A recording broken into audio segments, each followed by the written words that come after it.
Trump is the virus, but the GOP is the host. And, we've spent years watching Trump attacking democratic institutions, inflamed divisions, corrupting our public discourse. But just focusing on Trump, I think, is a huge mistake, because he couldn't be doing this if even a dozen Republicans in the House and Senate were to decide to stand up and oppose him. I mean, Lisa Murkowski came out yesterday in an interview and said, the intimidation is a little challenging. These are my words. I think I captured the essence of what she had to say. The clip is floating all over. You can find it. But this is something. First of all, we have apparently crossed the Rubicon. We have a legal, lawful U.S. resident who committed no crime, who has been, along with over 200 others, and apparently the vast majority of them, according to CBS, about 80% of them committed no crime whatsoever, who has been seized, I was going to say arrested, but really kidnapped. And arrest implies due process. It implies somebody's been read their rights. It implies that they have an opportunity to make bail. None of that was the case here. He and all these other 200 plus other people who are now in this El Salvadoran concentration camp, and by the way, that's what it is. The literal dictionary definition of a concentration camp is a prison not accountable to the rule of law, where habeas corpus and the rule of law don't exist. And that's exactly what you have in El Salvador. It is a concentration camp. And these people are there without any due process. That is what dictators do. Donald Trump has moved the United States from being a nation based on the rule of law into basically a dictatorship. I mean, this is what a dictatorship feels like. A court order is ignored, a life is uprooted, a senator is stonewalled. Chris Van Hollen went down and tried to talk to Mr. Garcia. Sorry, we won't even tell you where he is. And you have to realize that Trump is both the symptom and the disease. I mean, this has been going on in the GOP ever since Nixon. It really started in the backlash to Brown versus Board of Education in the 1950s, although that was relatively bipartisan. But then the John Birch Society and Fred Koch jumped in with big bucks in a big way with their Impeach Earl Warren signs all across the country. I remember them in Michigan. I remember driving up to Newego on the weekend from Lansing, and there's this giant Impeach Earl Warren sign along, as I recall, it was Highway 34. But, the John Birch Society was all over the place, and that is what the modern Republican Party has essentially become. So Trump didn't create this environment. He walked into it. He flipped the switch and he set it ablaze. He didn't poison the well. He already found it poisoned and drank deeply. I mean, what's particularly chilling is how methodical Trump's attacks on democracy have been. He spent years convincing Americans that elections here in this country are fraudulent. Why? It's a calculated attempt to destroy the one institution that makes democracy function, which is trust in the vote. When citizens no longer believe their ballots count, democracy dies. And that was the goal. The goal of these Republicans who have been selling this since the 1960s was to undermine faith in the system so completely that only Republicans and only Trump are seen as legitimate Americans, as legitimately elected political figures. Trump's authoritarian instincts were always on display. He loves Putin, he loves Orban, he loves MBS, he loves Kim Jong-un. He sends him love letters. He demands personal loyalty from government officials rather than loyalty to the Constitution. This is what dictators do. The January 6th insurrection wasn't an outlier. It was the inevitable outcome of years of lies and hate and the erosion of our democracy. And again, Trump didn't just like pull this out of his backside one day and create. This is the foundation for this was laid by Richard Nixon. It was amplified by Ronald Reagan. It was turned into the Patriot Act and Guantanamo by George W. Bush. Each one of these guys set precedents that created the foundation. Mitch McConnell denying Barack Obama 2 of his Supreme Court picks, and Trump instead getting to flip the court hard right with just, a couple of absolute whack jobs, including an accused rapist. None of this would have been possible without the complicity of the GOP. They're not passive bystanders. They're eager enablers. I mean, these people who, you know, like Marco Rubio, who once called Trump dangerous and unfit, are now competing with each other to see who can more aggressively bow down and kiss his ass. Why? Because they've traded principle for power. The party of family values says, oh yeah, you know, covering up sex with a porn star in order to win the 2016 election, no problem. The party of fiscal responsibility gave us $36 trillion in our national debt with a series of insane tax cuts on billionaires and big corporations. The party of national security is now trashing NATO, excuse me, and sucking up to Putin and Orban and other right-wingers around the world. And at the core of all of this is the deliberate cultivation of cruelty as a political strategy. Tearing children away from their mothers at the southern border, that was intentional. It wasn't a failure, it was a feature. It was designed to cause pain. It was designed to deter. It was designed to send the message that unless you're white, America no longer has any interest in the poor, the tired, the huddled masses. And now we see it with his refusal to return Kilmar Garcia. He has turned science into a partisan enemy. He doesn't just lie, he declared war on the very idea of the truth. He says climate change is a hoax. He politicized a deadly epidemic. And the result, hundreds of thousands of unnecessary COVID deaths, and now we've got unnecessary measles deaths.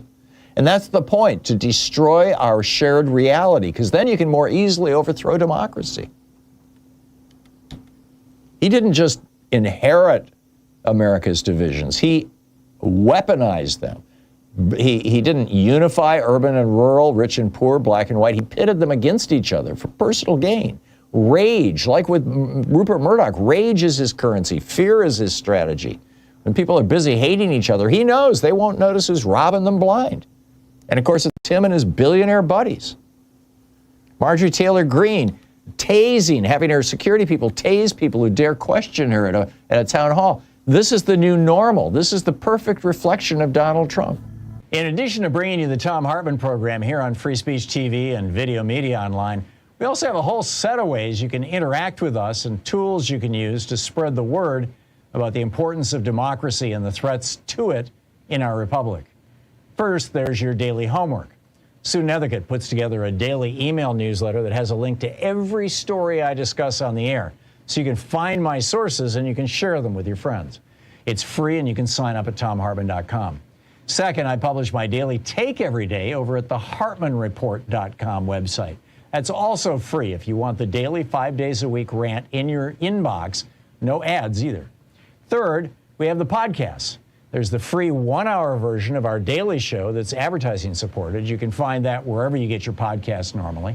And then there's also the podcast of the entire 3-hour show with no advertisements, and that's available by subscription over at thomhartmann.com. So check them all out at thomhartmann.com and hartmannreport.com.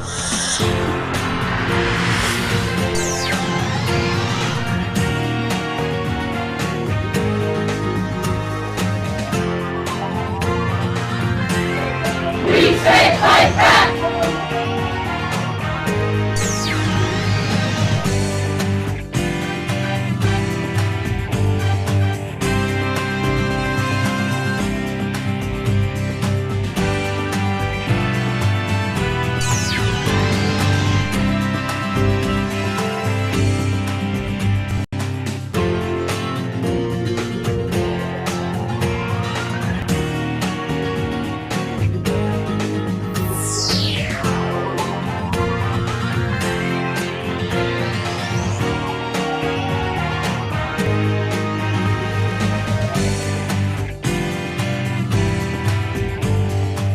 Today is Why Women Have Better Sex Under Socialism and Other Arguments for Economic Independence by Kristen Godsey. And this is from the introduction titled, You Might Be Suffering from Capitalism. The argument of this book can be summed up succinctly. Unregulated capitalism is bad for women. And if we adopt some ideas from socialism, women will have better lives. If done properly, socialism leads to economic independence, better labor conditions, better work-family balance, and yes, even better sex. Finding a way into a better future requires learning from the mistakes of the past, including a thoughtful assessment of the history of 20th century state socialism in Eastern Europe. That's it. If you like the idea of such outcomes, then come along for an exploration of how we might change things. If you're dubious because you don't understand why capitalism as an economic system is uniquely bad for women, and if you doubt that there could ever be anything good about socialism, this short treatise will provide some illumination. If you don't give a whit about women's lives because you're a gynophobic right-wing internet troll, save your money and go back to your parents' basement right now. This isn't the book for you. Of course, some might argue that unregulated capitalism sucks for almost everyone, but I want to focus on how capitalism disproportionately harms women. Competitive labor markets discriminate against those whose reproductive biology makes them primarily responsible for childbearing. Today, this means humans who get pink hats in the hospital and the letter F next to the name on the birth certificate, as if we've already failed by not coming into the world as a boy. Competitive labor markets also devalue those expected to be the primary caregivers of children. Although societal attitudes have evolved in this regard, our idealization of motherhood means that most of us still believe that baby needs mama, a whole lot more than papa, at least until the child is old enough to play sports. Others will argue that unregulated capitalism is not bad for all women. Yes, for those women lucky enough to sit at the top of the income distribution, the system works pretty well. Although women at the executive level still face gender pay gaps and remain underrepresented in leadership positions, on the whole, things aren't too shabby for the Sheryl Sandbergs of the world.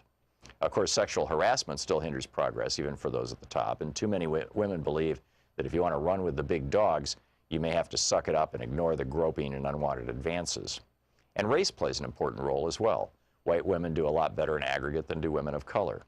But when we look at society as a whole, on average, women are comparatively worse off in countries where markets are less encumbered by regulation, taxation, and public enterprises than they are in nations where state revenues support greater levels of redistribution and larger social safety nets.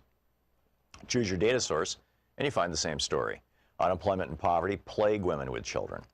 Employers discriminate against women without children because they might have them in the future. In the United States in 2013, women over the age of 65 suffered from poverty at much greater rates than men and dominated those in the category of extreme poverty. Globally, women face higher rates of economic deprivation. Women are often the last to be hired and the first to be fired in cyclical downturns. And when they do find employment, bosses pay them less than men. When states need to slash government spending on education, health care, or old age pensions, mothers, daughters, sisters, and wives must pick up the slack, diverting their energy to care for the young, the sick, and the elderly. Capitalism thrives on women's unpaid labor in the home because women's care work supports lower taxes. Lower taxes mean higher profits for those already at the top of the income ladder, mostly men. But capitalism was not always so savage. Throughout much of the 20th century, state socialism presented an existential challenge to the worst excesses of the free market. The threat posed by Marxist ideologies forced Western governments to expand social safety nets to protect workers from the unpredictable but inevitable booms and busts of the capitalist economy. After the Berlin Wall fell, many celebrated the triumph of the West, consigning socialist ideas to the dustbin of history. But for all its faults, state socialism provided an important foil for capitalism. It was in response to a global discourse of social and economic rights, a discourse that appealed not only to the progressive populations of Africa, Asia, and Latin America, but also to many men and women in Europe and Western Europe and North America, that politicians agreed to improve working conditions for wage laborers, as well as to create social programs for children, the poor, the elderly, the sick, and the disabled, mitigating exploitation and the growth of income inequality. Although there were important antecedents in the 1980s, once state socialism collapsed, capitalism shook off the constraints of market regulation and income redistribution. Without the looming threat of a rival superpower, the last 30 years of global neoliberalism have witnessed a rapid shriveling of social programs that protect citizens from cyclical instability and financial crises, and reduce the vast inequality of economic outcomes between those at the top and those at the bottom of the income distribution. For much of the 20th century, Western capitalist countries also endeavored to outdo the East European countries in terms of women's rights, fueling progressive social change. For example, the state socialists in the USSR and Eastern Europe were so successful at giving women economic opportunities outside the home that initially, for the 2 decades after the end of World War II, women's wage work was conflated with the evils of communism. The American way of life meant male breadwinners and female homemakers. But slowly, socialist championing of women's emancipation began to chip away at the Leave It to Beaver ideal. The Soviet launch of Sputnik in 1957 spurred American leaders to rethink the costs of maintaining traditional gender roles. They feared the state socialists enjoyed an advantage in technological development, and why women have better sex under socialism.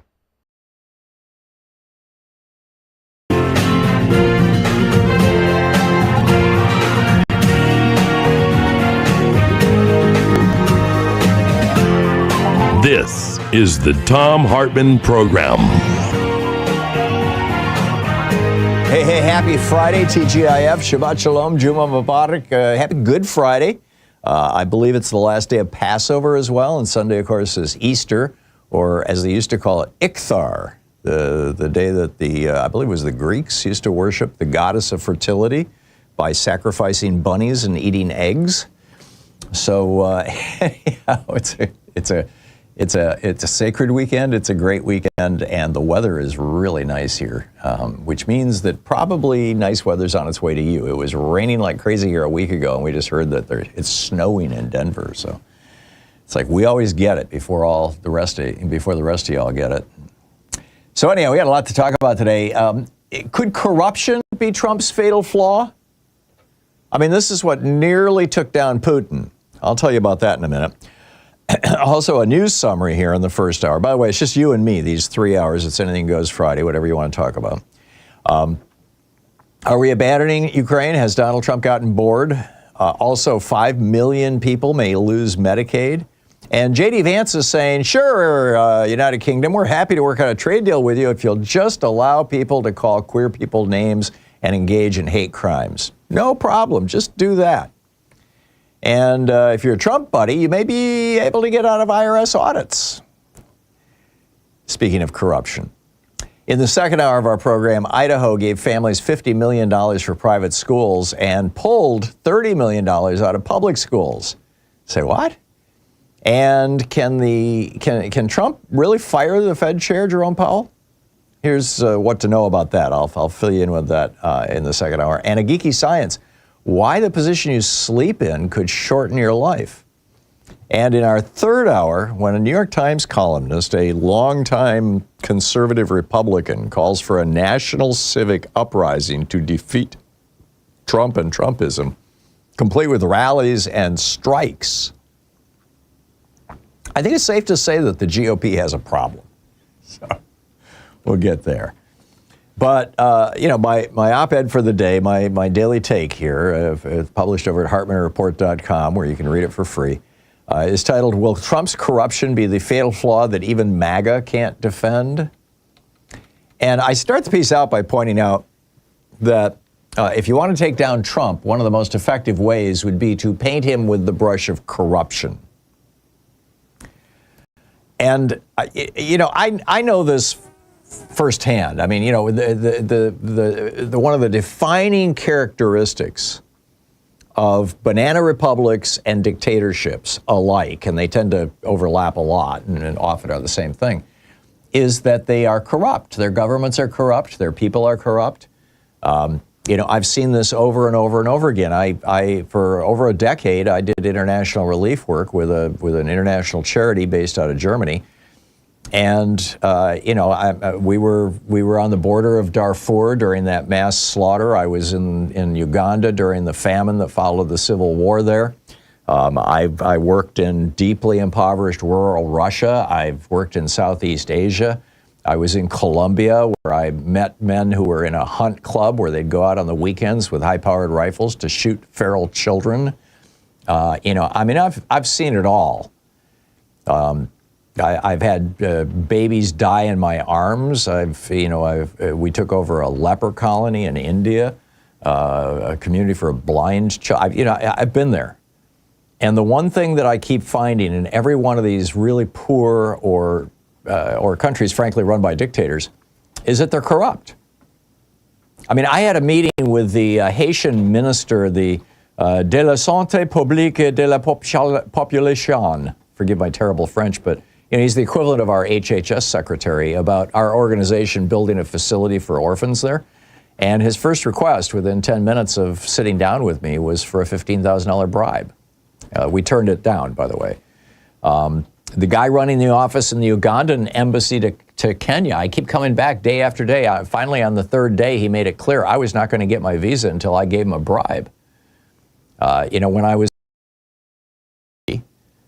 from Uganda, the airport, there was no electricity, no water. There'd just been a war there, right? I mean, parts of the ceiling tiles were hanging down. There were bullet holes in the walls. The windows were shot out. There was no electricity. And there were these 3 soldiers standing there, where you go through customs, and all of them with AK-47s. And the guy in the middle just tilts it, grabs the clip and tilts his gun down so it's almost resting on the tip of my nose, and says, "How much money do you have?" And I said, "Well, a couple thousand shillings," which is about $50. Was what I had with me at the time. And he says, "Give us half." And as I'm pulling my money out of my pocket to give to the 3 of them, which they were chuckling and splitting up, he says, "I could kill you right now and nobody would ever know or care." And I was like, "Yeah, you could." I mean, I had a traffic cop in rural Central America get a wad of cash out of me because I was going 3 miles an hour over the speed limit. I have had government officials in the Philippines, in Peru, and Thailand suggest, although not demand like in Haiti, that they be happy to help us do our good works if there was something in it for them. So these were all transactional, as the media likes to call Trump. This is what Trump has brought to America. I mean, give Mohammed bin Salman cover for murdering Jamal Khashoggi, and your son-in-law gets $2 billion. Help fund and facilitate a Trump resort in Oman, and your country gets U.S. weaponry. Publicly grovel in front of Trump, and you have a better chance of getting what you want than poor Mr. Zelensky, who merely came with $10 billion saying, "I'd like to buy some surface-to-air, some air defense Patriot missiles," and Trump is still refusing to sell them to him. And now we've got the most grotesque recent example. This was just yesterday's Wall Street Journal, quote, "Vietnam, which has a surplus of more than $120 billion with the U.S. and saw tariffs on its goods rise to 46% on Liberation Day, shows how anxious countries are to stave off the duties. It pushed through the authorization of Starlink, the satellite internet service owned by Elon Musk, a close Trump advisor, and it accelerated the approvals for a $1.5 billion Trump resort." So Trump is going to be getting money from the government of Thailand and developers in Thailand. And you think the duties on Thailand, the tariffs on Thailand are going to go away? Sure looks that way. There was a Chinese billionaire who was under investigation by the Securities and Exchange Commission for securities fraud and market manipulation. And he simply invested $30 million in World Liberty Financial. This is a Trump company where 75% of all the money invested just goes right into Donald's pocket. And suddenly the SEC is no longer interested in investigating this Chinese billionaire. I mean, Trump is just open about his corruption. Remember when he stood in front of a group of fossil fuel industry executives and said, "Give me $1 billion and I'll get rid of all your regulations and we'll just talk drill, baby, drill all the time everywhere"? He's doing it. They gave him the money. They didn't give him everything he wanted, but they gave him a lot. They gave him the money, and he's given them the deregulation and the tax breaks. And here's another example. Every other democracy in the world does your taxes for you. In Sweden, Norway, Denmark, and Finland, your taxes come all pre-filled out. They would fit on a postcard. And all you have to do is text a message to a telephone number or go online and click a button and say, "Yeah, that's right." Or, "No, there's some changes. You missed something." In Germany, the Netherlands, the UK, and France, they mail them to you. And you just have to sign it and mail it back. That's it. In Estonia, which is like one of the digital forefronts of the developed world, filing takes like 3 minutes, and it's done with a simple online form that a fifth grader could fill out. But here in the United States, well, first off, here in the United States, Democrats thought, "Hey, this is a great idea. Why don't we do it here in the United States like they do in France or the Netherlands or Norway or Denmark, or, and just have the IRS do your taxes for you." They've got all the information after all. And they've got computers that can crunch it. No human being needs to be involved. Just Have the IRS do it and mail it to you, and you can look at it and say, yeah, this is right, or no, hey, you made a mistake. And if it's right, you don't have to do anything, or you just click a button on an online form like every place else. But oh no, you've got a bunch of tax prep companies. This is a multi-billion-dollar a year industry that shovels millions of dollars to Republican politicians every year. So the Trump administration, so Democrats had put into place during the Biden administration this program where the IRS would do your taxes for you. And Trump just killed it because the tax prep people, Intuit just donated $1 million to his campaign, his inaugural slush fund. So how the hell did we get here? From the 30s to the 80s, government pretty much did what people wanted in the United States. We got Social Security, the right to unionize, the minimum wage, restrictions on child labor, mandatory overtime pay. The TVA brought electricity to Appalachia. The FHA made housing affordable. The SEC protected small investors. There were 2 different GI bills, the National School Lunch Act, the Interstate Highway System, Medicare, Medicaid, Civil Rights, Voting Rights Act, Elementary and Secondary Education Act, which built hundreds or thousands of new schools, Head Start, food stamps, Truth in Lending Act, OSHA, the EPA, WIC, Clean Air Act, Clean Water Act, Wilderness Act, etc. Lots of stuff got done for the American people between 1930 and 1980. And then Reagan came into power. The Supreme Court said in 78 in the Bilotti decision, money is speech and corporations are persons, and the Republicans came into power, and that was it. I've been doing this show for 22 years as of last month. We're in our 23rd year now. And all this time, I've had this contest. If you can find a single piece of legislation that was authored by Republicans, principally co-sponsored by Republicans, passed Congress with a Republican majority, signed by a Republican president, that benefited average working people in America since 1980, you win the prize, an autographed book of your choice. And nobody has won that prize on any kind of substantial legislation that helps everybody. There just isn't any. We haven't done anything for average working people. We've screwed average working people. Wages have been flat since the 80s. But billionaires, we've got a whole brand new crop of billionaires. Alexei Navalny nearly took down Vladimir Putin with his anti-corruption foundation. That's the Achilles heel of autocrats, is their corruption. So I'm saying Democrats need to revive Senator William Proxmire. I believe he was a Republican, but whatever. They need to revive his famous Golden Fleece Awards and start pointing out these really egregious examples of government corruption. Corruption is Trump's weak point. It's his Achilles heel. And Democrats need to start, and the press need to start pointing this stuff out because there's examples of it literally every day. What say you? I'll pick up your calls, and I've got a couple more news stories for you, and then I'll pick up your calls on the other side of the break. It's 18 minutes past the hour on Anything Goes Weekend here on the Thom Hartmann Program.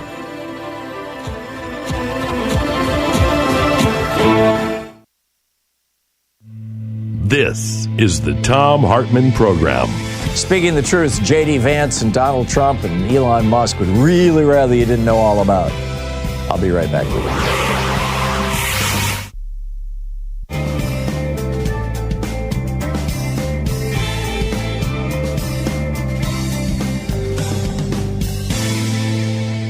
And welcome back. Mark in Signal Hill, California. Hey, Mark, thanks for listening to KPFK. What's up?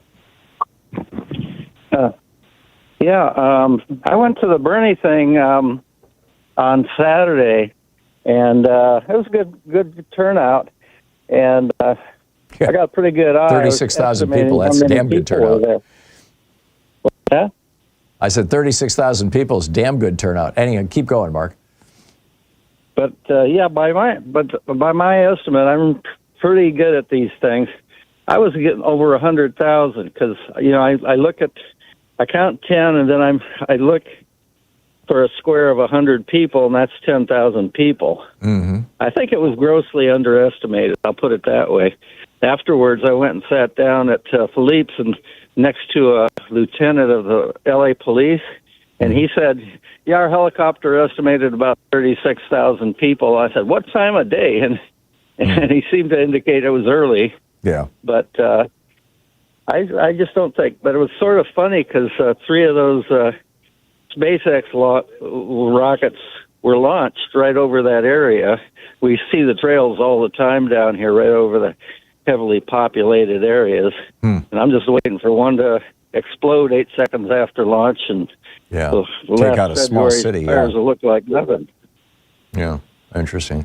Well, thanks for the report, Mark. That's fascinating. 100,000 people, amazing. Wally in Portage, Indiana. Hey, Wally, what's on your mind today? Thanks for watching YouTube. Good Friday, Tom. Thank you. Begin no pun intended. I'm not really surprised by the Trump's actions with disregarding the law and no due process, because it actually started during the Iraq-Afghanistan war. We were taking people to Guantanamo and torturing. Yep. Abu Ghraib, torturing. Yep, and you had John Yoo and what's his name, the other guy, writing legal opinions trying to justify this, and now they've been elevated by the Republicans onto the federal courts. And Trump promised, I'll bring back waterboarding and worse, is what he said. Yep. So, like you say, we take him at his word for it, because he's telling us right what he's going to do. Yeah.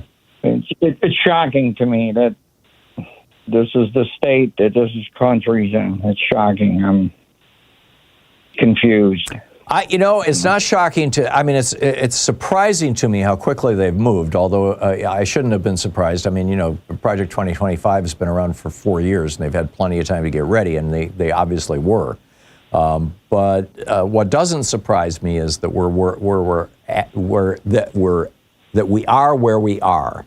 Nixon started this process, for coming up with his enemies list and trying to weaponize the Justice Department. It's why his Attorney General went to prison, actually, which somebody needs to remind Pam Bondi and Kristi Noem about. And then, and then Reagan doubled down on it. Committing treason to become president, cutting a deal with the Iranians to hold the hostages to screw Jimmy Carter, and then, gutting our environmental rules. And then George W. Bush, as you correctly point out, lied us into 2 wars and then committed numerous war crimes. This is a guy who should have been at The Hague. And then, of course, Trump. We all know Trump is just a fabulist, a liar, a congenital liar. Wally, thanks for the call. Spot on. 22 and a half minutes past the hour. I'll be back with more of your calls and the news of the day in just a moment. Stay with us.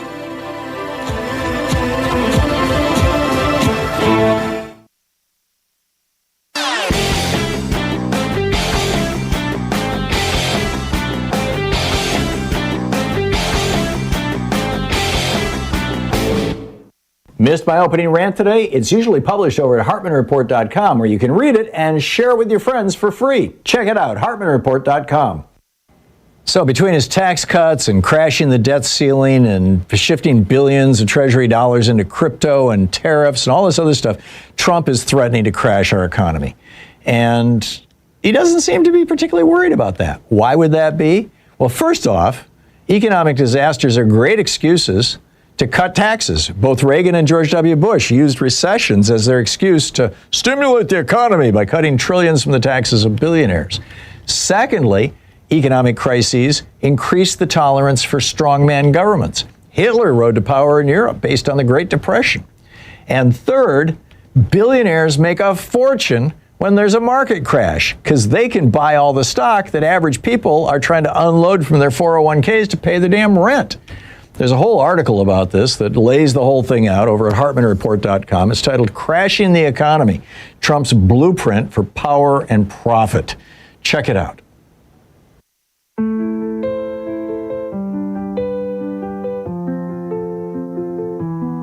I've seen the world in shadows and blood, kids dodging bullets, no help from above, presidents for sale in gold leaf rooms, bribes whispered under foreign moons. But I never thought I'd see it here, where freedom's fading into fear. A man in red, a heart so cold, trading stars and stripes for gold. Will corruption be Trump's Achilles heel? Will the truth break through what he won't reveal?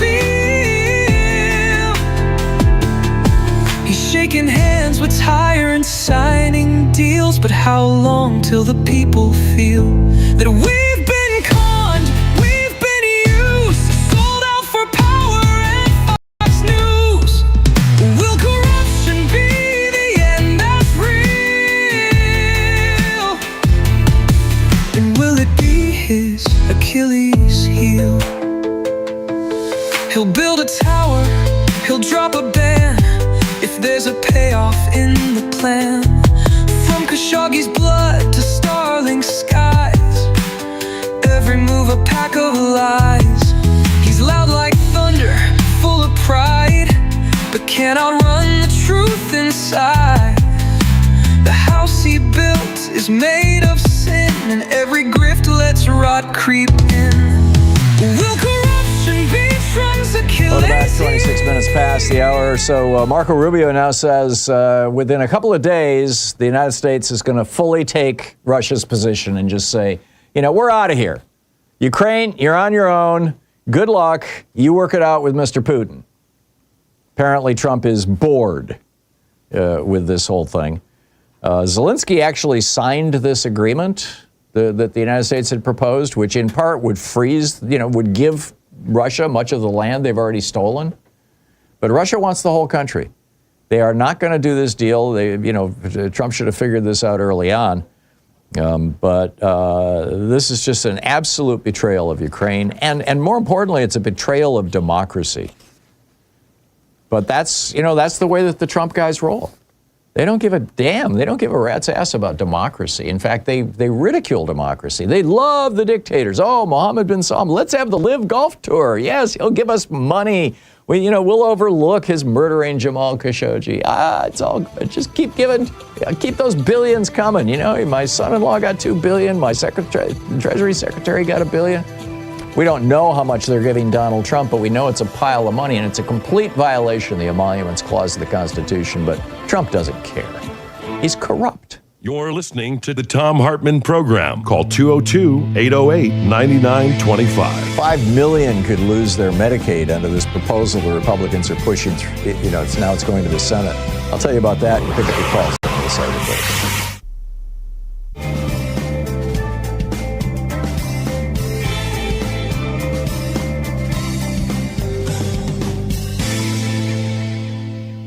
Churchwell, The Entangled History of America First and the American Dream. This is from the prologue. On Monday, 30 May 1927, a cool day with showers forecast, New Yorkers were gathering for the annual Memorial Day parades around the city.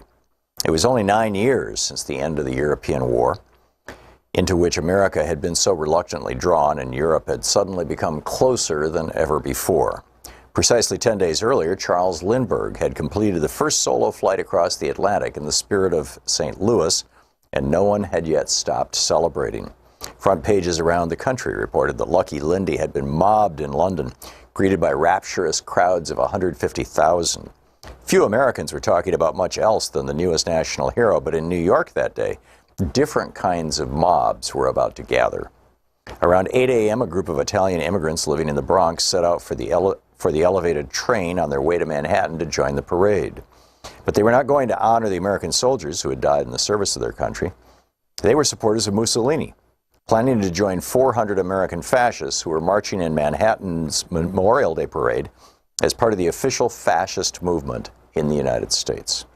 They had been invited by the parade's organizers, to the outrage of many anti-fascists, including Italian nationalists and anarchists who threatened violence if the invitation wasn't rescinded. It wasn't. Like all his fellow fascists intending to march that day, Joseph Carisi was wearing the black shirt uniform, sporting leather boots, jodhpurs, a black cap, and carrying a steel-tipped riding crop. When he stopped to buy a newspaper, Carisi was jumped by two men, stabbed in the neck, and left to die on the sidewalk. Another fascist, Nicholas Amoroso, who was running either to catch up with his group or away from the killers, reports vary, was shot 4 times, once right through the heart. One of the 2 murdered men had served in the American Army during the Great War, the other with the Italian Army, papers reported. The parade they had meant to join took place without them, a fascist delegation of several hundred that was guarded by police to, quote, avert disorder. After the parade, the American black shirts returned to their headquarters in the heart of Times Square. There, another of the fascists standing outside was set upon by 3 men.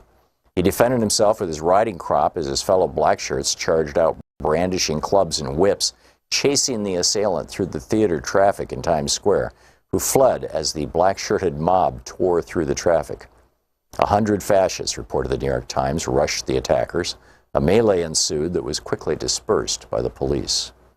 There was also violence in Brooklyn, where a parade of fascisti marched from the Angelo Rizza Fascista League at 274 Troutman Street in Bushwick. The LA Times reported several hundred men were parading, including 40 or 50 in the black shirt uniform. Fights broke out between supporters and protesters mingling on the sidewalks, and an anti-fascist was found lying on the ground, stabbed in the back. He survived and identified a fascist as his assailant. Accompanied by 30 police reserves to forestall violence, the marchers made their way through Brooklyn, stopping at the Wilson Avenue station, where the fascisti came to attention and gave the fascist salute. They ended at a Roman Catholic church, where the priest blessed them under large American and Italian flags, while the police remained on guard. The biggest outbreak of violence that Memorial Day, however, occurred in Queens, where it centered around a different right-wing group, not Italian Americans, but the self-proclaimed 100% American kind. By 1927, the Ku Klux Klan had spread across the United States since its rebirth in Georgia 12 years earlier. The first Klan was formed in the immediate aftermath of the Civil War, as former Confederate soldiers in Tennessee created a secret society to promote white supremacism, and terrorize the newly freed slaves in the South during the Reconstruction era. The name is generally believed to have originated from the Greek word for circle, kuklos, while Klan pays homage to the mystified Celtic heritage supposedly shared by white Southerners. Within a decade or two, the first Klan had been successfully suppressed by law enforcement and died out by the turn of the century. But in 1915, it was resuscitated in Georgia, and by the early 1920s, the second Klan had achieved a powerful political presence in the United States, not only in the South, but across the country.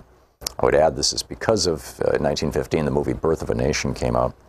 The Klan had an active presence in New York City and Long Island by 1927, with favorite slogans, which they even attempted to copyright at various points.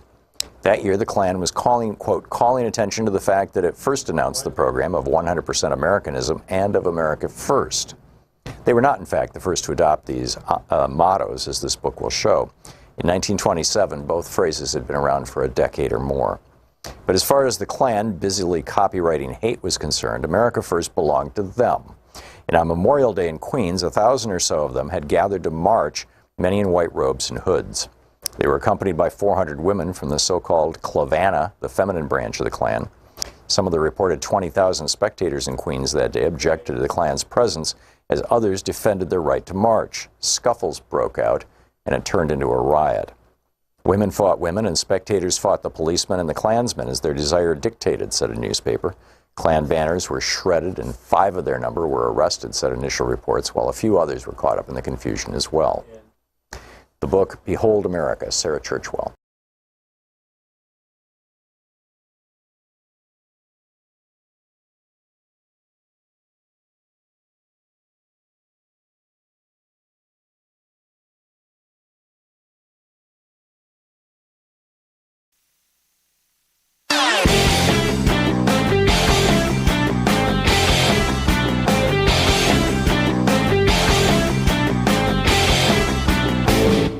Did you know that every weekday we send out an email before the show giving you all the topics coming up so you can be fully informed and ready to interact with our program? Or that after the show we send out Sue's Stack, a list of every topic I've discussed along with clickable hot links to every source of information I've shared with you on the air? It's all completely free and available over at thom.tv, THOM.tv. Check it out.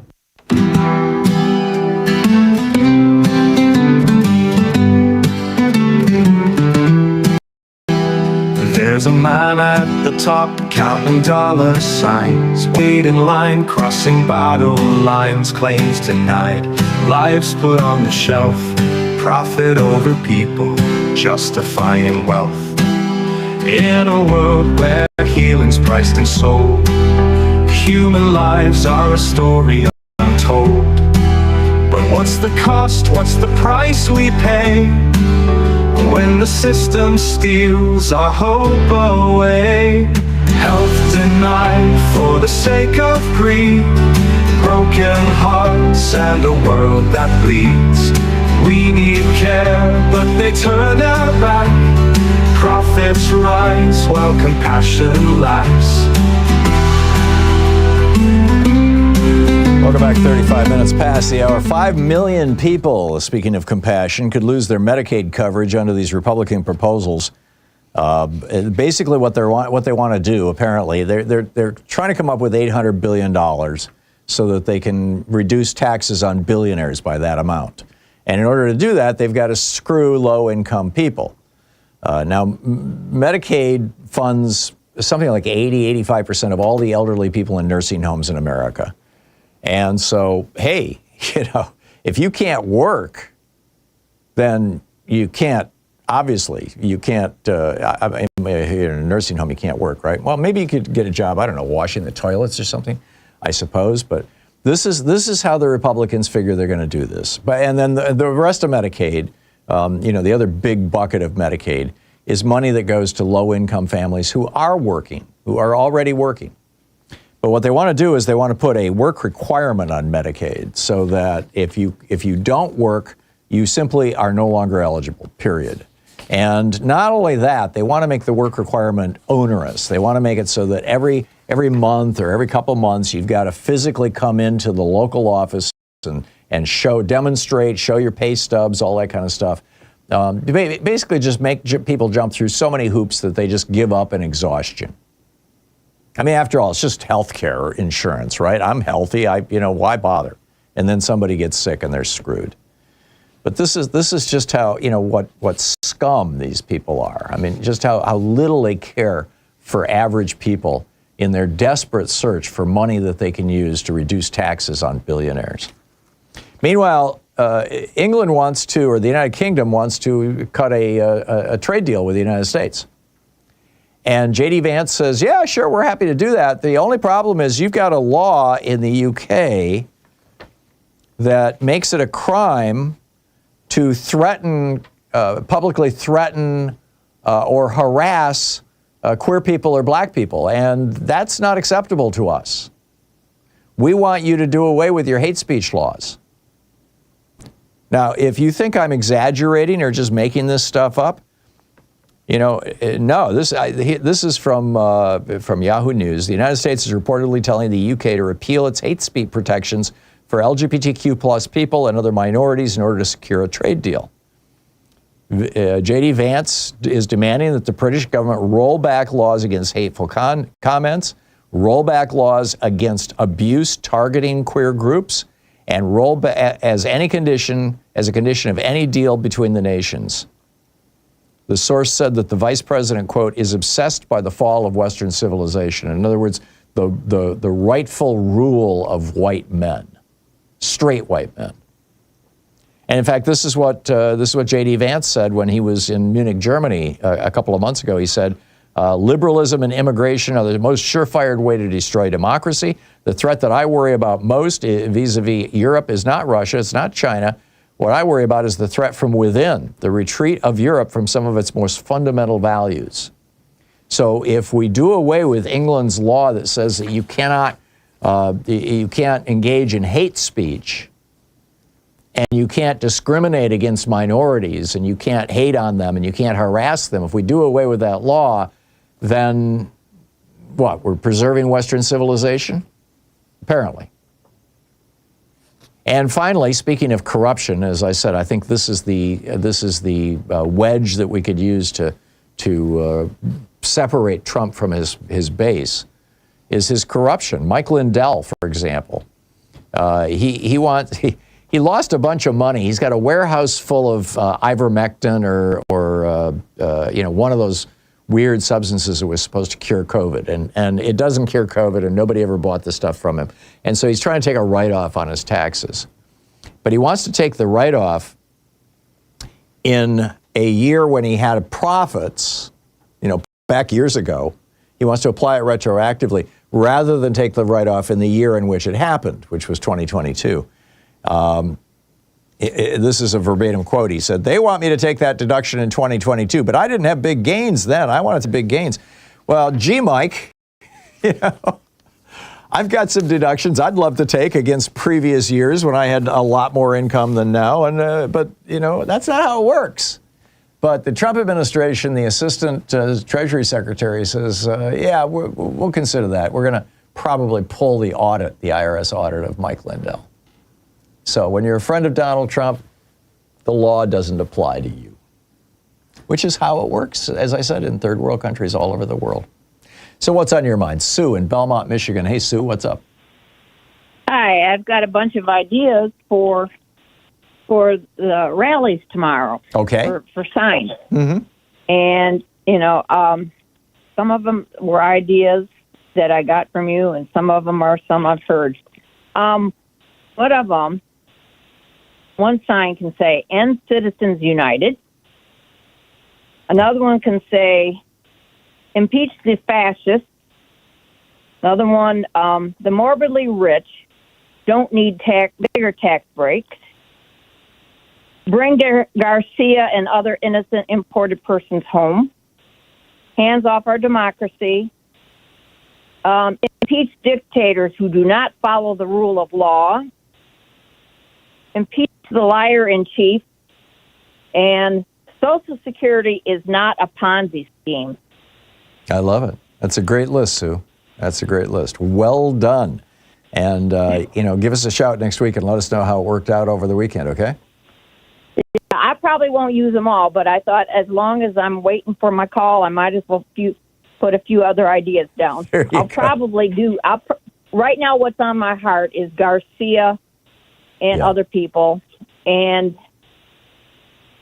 ending Citizens United, because that's the key. Yeah, that's the cancer at the heart of our democracy right now. I agree. Yes. Sue, thank you. Thank you. Good luck. Have a great weekend. Russ in Hickory Hill, Illinois. Hey, Russ, what's up?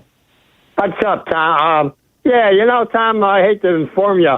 I heard he caved on that Medicare. It's $1.5 trillion because the far right didn't think it was far enough. But that's another thought for another day. Are you talking about the Medicaid work requirement? Yeah. You said no. They want $1.5 trillion in cuts, not $800 billion. Oh, really? So they've raised the ante? Yeah, because the far right demanded it. Now you got 15 Republicans saying, I can't vote for this. Wow. But why I called is after this is over and we win, espionage, inside trading, all these guys, should they all go to jail, including the Supreme Court? I mean, Tom, we can't let this go. Yeah. We've got to do something. I mean, let's be honest. You got this guy who did the shooting yesterday. I don't know if you heard about this. They're labeling him as a lefty. Yeah, he reads the Bible and wants to shoot all people who criticize Trump, and his mom's a comedy cop. Yeah. I mean, we've got to punish these guys, Tom. And I'll tell you what, Miller, all of them. This Christine Noem sitting there, they're all in on this. I mean, Chelsea Gabber's a traitor. I mean, can we put him in jail? Because I'll tell you what, Tom, if we let this go, the Democratic Party might as well quit if we don't retaliate on Trump. Yeah. I'm not sure jail is always the best response, but clearly many of these people have and are openly committing crimes. And I think it's important to remind people, in fact, probably I should write an op-ed about this, about what happened during the Nixon administration. Nixon's attorney general went to prison. John Mitchell had the same job Pam Bondi does right now, and he went to prison for his corruption with regard to Nixon's enemies list. And it wasn't just him. There were a couple of dozen, officials in the Nixon administration who went to prison. John Dean, among them, John Dean, who's been a regular on this program for years, even wrote a book about his experience going to prison. So, yeah, Russ, I completely get it, and I'm with you. Russ, I got to run. Thanks for the call, but spot on. It's 44 and a half minutes past the hour. It's Anything Goes Weekend. Whatever's on your mind, we'll discuss it. Stick around.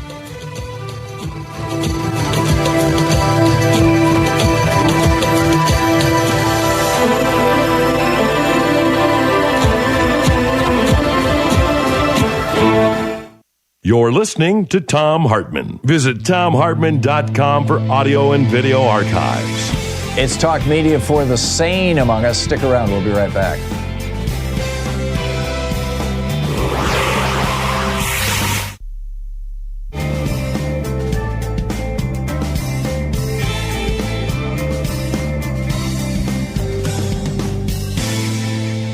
And welcome back, Richard in Houston, Texas. Hey, Richard, what's on your mind today? Oh, yeah, everybody ought to read The Rise and Fall of the Third Reich. And also, they thought they were free. The one you turned me on to a few years ago was very funny. They're amazing books, aren't they? And they kind of bookend World War II, because Rise and Fall of the Third Reich takes you from the 20s right up to the end of the war, and then They Thought They Were Free takes you from the end of the war to the mid-1950s. Yeah, exactly. It's riveting. But they thought, I can't recall the author of that book, but man, Milton Mayer. When yeah, man. When I read it, I was like, oh, thank you, Tom. But what I called about, I wanted to comment on this town hall meeting that I went to Wednesday night in Congressional District 8 in Texas, and it's Morgan Luttrell. Boy, what a piece of work! I mean, he's a Trump darling.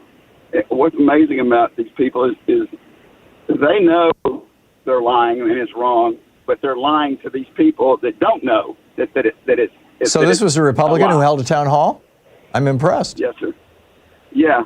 Well, he's trying to show a spine. He's trying to act like, yeah, well, they're saying I won't do a town hall, but all he did was lie. And we went in there thinking that we're going to have these questions that's just going to make him squirm. And so we're not going to change him. We already know that. That's not the purpose. It's trying to get some of the people in the audience, the gullible, to watch him squirm over the questions. And it just didn't work like that, because he started lying right off the bat. And so it turned into, it was a Gestapo type atmosphere. I mean, there was 7 or 8 police officers there just ready to pounce. So we kept it semi-civil, but once he started with the lies, we wouldn't put up with it. We started chanting, bring him home, when he started lying about Garcia and stuff. But I guess,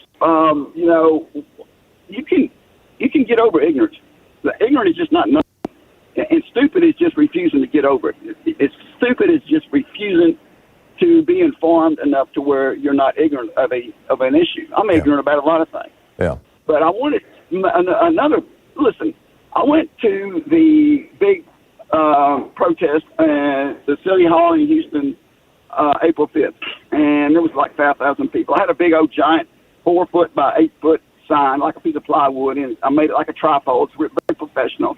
And it has Elon Musk in the middle of it doing his Sieg Heil, his Nazi salute, and on both sides it has a swastika with a circle with a red line through it. And it's very professional done, but to make it look like you can see the swastika, and because the swastika is supposed to be at an angle. And when I first saw this, it was the swastika was squared up, and traditionally it's supposed to be at an angle. So we worked with it, and we got the red line going through it a little bit smaller so it can stand out. Plus the black bar at an angle, the red line goes right through the middle of it. So anyway, I showed up there, got there an hour early because I wanted this one specific spot. And there's this man there had an Astros cap on, and so did I. And he said, I like your sign. And so I started explaining to him, well, signs work. There was an incident back in '89. My wife and I went to the Dome with a sign that said, McMullen stinks, Ryan and Ashby fans. And he got so unpopular, he ended up doing a McMullen's Corner for underprivileged kids to try to do damage control. And so I'm talking to this guy about that, and he's like, yeah, I remember that. So fast forward a couple of hours later, Tom, this little Jewish lady reminded me of Dr. Ruth with big hair, started getting in my face. Oh, and she's not protesting for the same thing I am, theoretically. But she's in my face saying I'm trying to send subliminal messaging because the line is too narrow to be... Oh, she objected to the swastikas. I get it. Richard, I'm sorry I'm out of time, but what an amazing story. Thanks for calling and sharing it with us. That's incredible. It's 49 minutes past the hour. I'll be back with you in 60 seconds. Stay with us.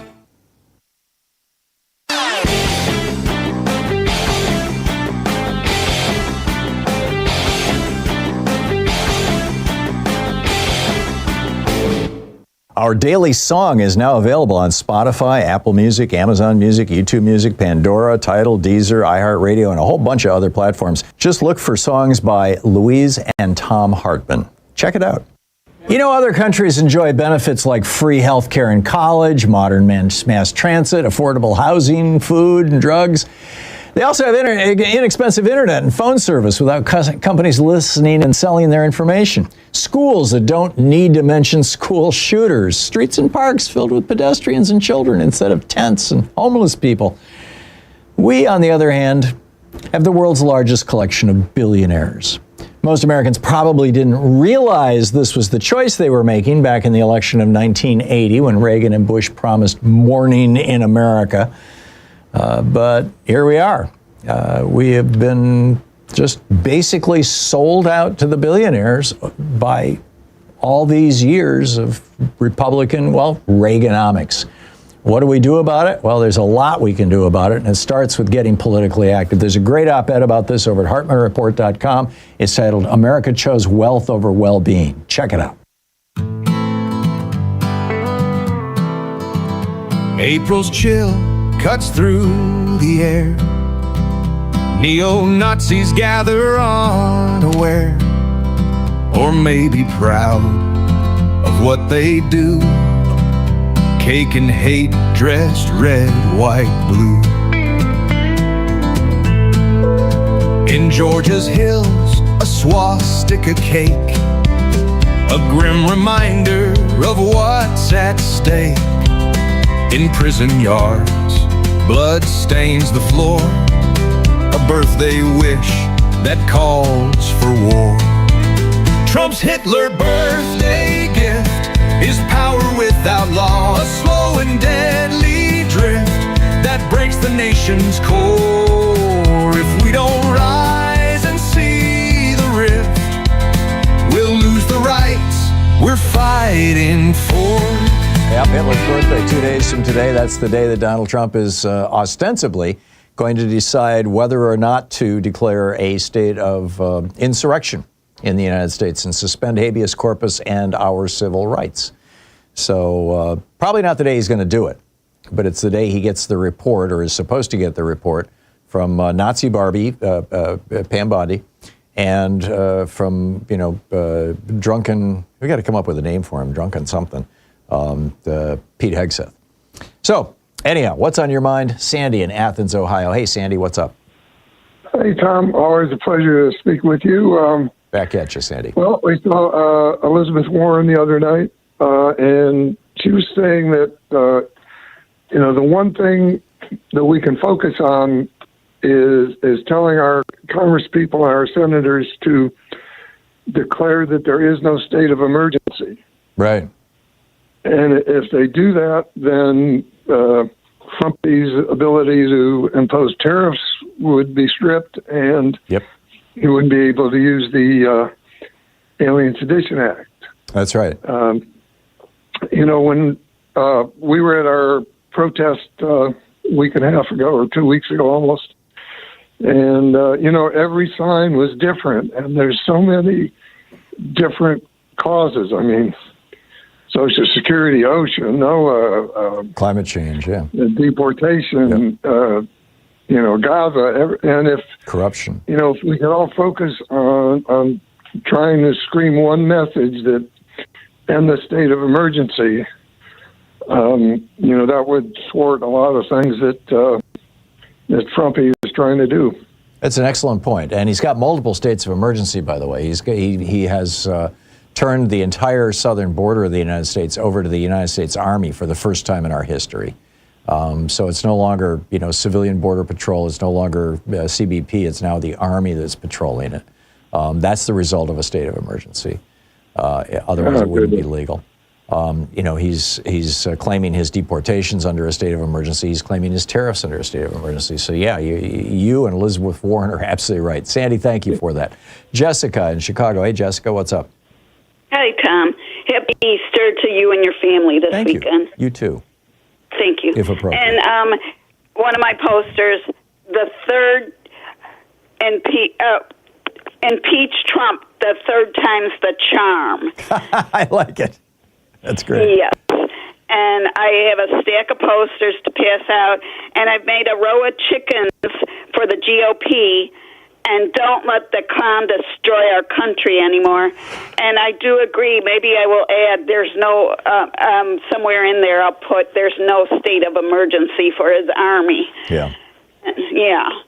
And last night I was so happy. I turned on Lawrence, and I saw that Senator Van Halen got to sit down with Mr. Garcia. And And I called his office this morning and thanked him because he stuck around there so he could make sure he was alive. Yeah, I sent $25 to Van Hollen yesterday. Yesterday Wonderful. afternoon. I just, Wonderful. you know, when AOC and Bernie started their tour, I sent them each $25. I mean, I'm not a rich guy. I don't have a lot of money to throw around at politics. But, you know, I've been doing a lot of these little $25 gifts, knowing that, you know, it's not going to swing an election or anything, but it's essentially a vote. I mean, you know, they see the money coming in and they go, oh, look at that. You know, maybe I should speak out more often. I just want to encourage them. And Tom, I don't know why I was amazed last night too. What an idiot Trump is. Lawrence had a part where he showed a reporter questioning Trump about Garcia being innocent, and Trump, unbelievable. Oh, we'll have to look into that. Right. We'll have to find out the truth. His quotes. So Lawrence says that it's going to be used in the court hearings. Trump's puppeteer wasn't there. He's got to be with him 24/7. There was no Stephen Miller to put words in his mouth. Right. He's such an idiot. He's going down. Yeah, well, and Miller and the people around him and Carolyn Levitt, I mean, all of them, they're now starting, this is how desperate they are. They're starting to lie about Mr. Garcia. You know, they're oh, yes, we know he's a gang member. Oh, yes, he was, you know, this, that, and the other thing. He's got traffic tickets, you know. I mean, it's like, you know, when they start just lying, and well, I played the clip of was it Thom Hartmann lying yesterday? Oh, I couldn't stand it. Yeah. This morning, Thom Hartmann was on. No, it was Sebastian Gorka. Forgive me. Yeah, keep going. I'm sorry. He's horrible. Yeah. Thom Hartmann. Oh, and then he should be. I did call Tom. I called the State General of Maryland and said they need to be arrested for kidnapping. And what did they say? How'd they react? Oh, you believe it? It was so strange. They yelled at me. They go, "You shouldn't be calling the state. That's federal." And I said, "Yeah, like federal's going to do anything." And then well, states have kidnapping laws too. Exactly. Yeah. And then he yelled, "Who told you to do this?" And I said, "Oh, well, I'm not going to name the Republican that told me." Thank you, Jesse. You're listening to Thom Hartmann.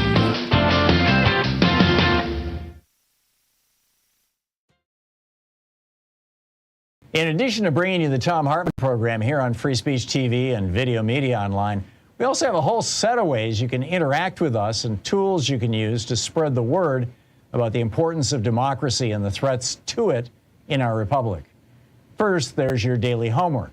Sue Nethercutt puts together a daily email newsletter that has a link to every story I discuss on the air, so you can find my sources and you can share them with your friends.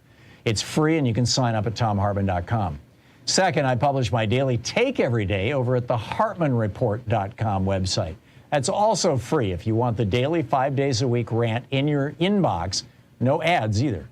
Third, we have the podcasts. There's the free 1-hour version of our daily show that's advertising supported. You can find that wherever you get your podcasts normally. And then there's also the podcast of the entire 3-hour show with no advertisements, and that's available by subscription over at thomhartmann.com. So check them all out at thomhartmann.com and hartmannreport.com.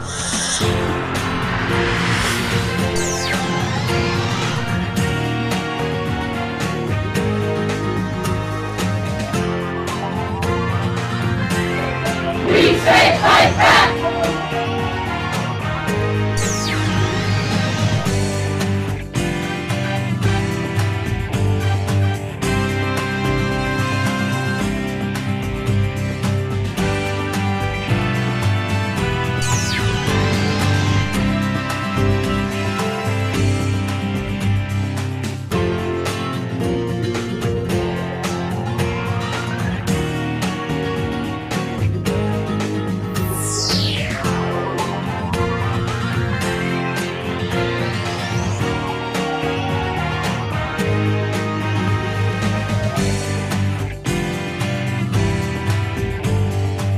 Today is Why Women Have Better Sex Under Socialism and Other Arguments for Economic Independence by Kristen Godsey.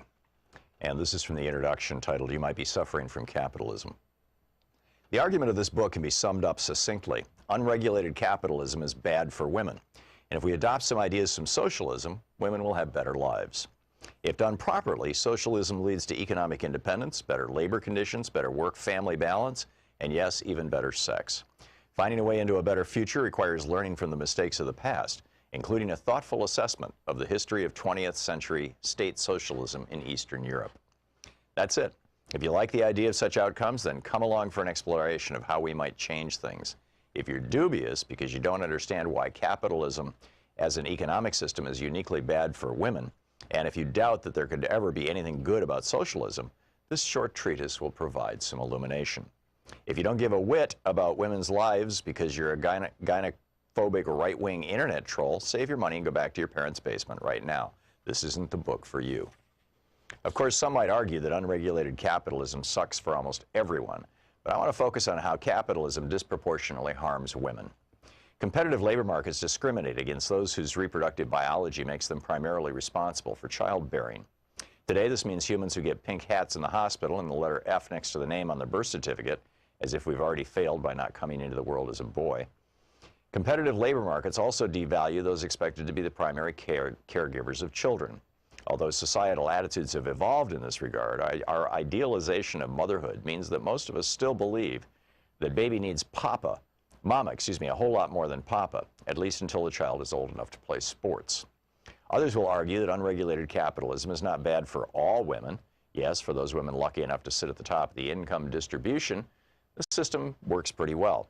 Although women at the executive level still face gender pay gaps and remain underrepresented in leadership positions, on the whole, things aren't too shabby for the Sheryl Sandbergs of the world. Of course, sexual harassment still hinders progress, even for those at the top, and too many women believe that if you want to run with the big dogs, you may have to suck it up and ignore the groping and unwanted advances. And race plays an important role as well. White women do a lot better in aggregate than do women of color. But when we look at society as a whole, on average, women are comparatively worse off in countries where markets are less encumbered by regulation, taxation, and public enterprises than they are in nations where state revenues support greater levels of redistribution and larger social safety nets. Choose your data source, and you find the same story. Unemployment and poverty plague women with children. Employers discriminate against women without children because they might have them in the future. In the United States in 2013, women over the age of 65 suffered from poverty at much greater rates than men and dominated those in the category of extreme poverty. Globally, women face higher rates of economic deprivation. Women are often the last to be hired and the first to be fired in cyclical downturns. And when they do find employment, bosses pay them less than men. When states need to slash government spending on education, health care, or old age pensions, mothers, daughters, sisters, and wives must pick up the slack, diverting their energy to care for the young, the sick, and the elderly. Capitalism thrives on women's unpaid labor in the home because women's care work supports lower taxes. Lower taxes mean higher profits for those already at the top of the income ladder, mostly men.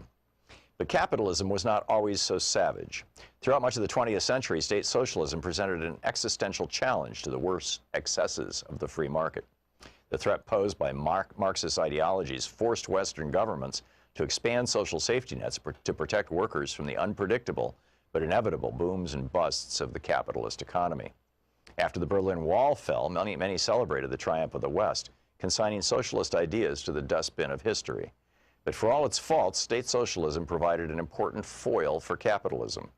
It was in response to a global discourse of social and economic rights, a discourse that appealed not only to the progressive populations of Africa, Asia, and Latin America, but also to many men and women in Europe and Western Europe and North America, that politicians agreed to improve working conditions for wage laborers, as well as to create social programs for children, the poor, the elderly, the sick, and the disabled, mitigating exploitation and the growth of income inequality. Although there were important antecedents in the 1980s, once state socialism collapsed, capitalism shook off the constraints of market regulation and income redistribution.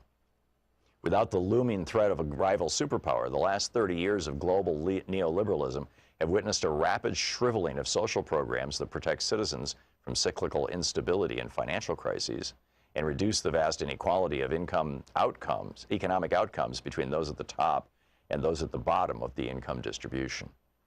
For much of the 20th century, Western capitalist countries also endeavored to outdo the East European countries in terms of women's rights, fueling progressive social change. For example, the state socialists in the USSR and Eastern Europe were so successful at giving women economic opportunities outside the home that initially, for the 2 decades after the end of World War II, women's wage work was conflated with the evils of communism. The American way of life meant male breadwinners and female homemakers. But slowly, socialist championing of women's emancipation began to chip away at the Leave It to Beaver ideal. The Soviet launch of Sputnik in 1957 spurred American leaders to rethink the costs of maintaining traditional gender roles. They feared the state socialists enjoyed an advantage in technological development, and why women have better sex under socialism.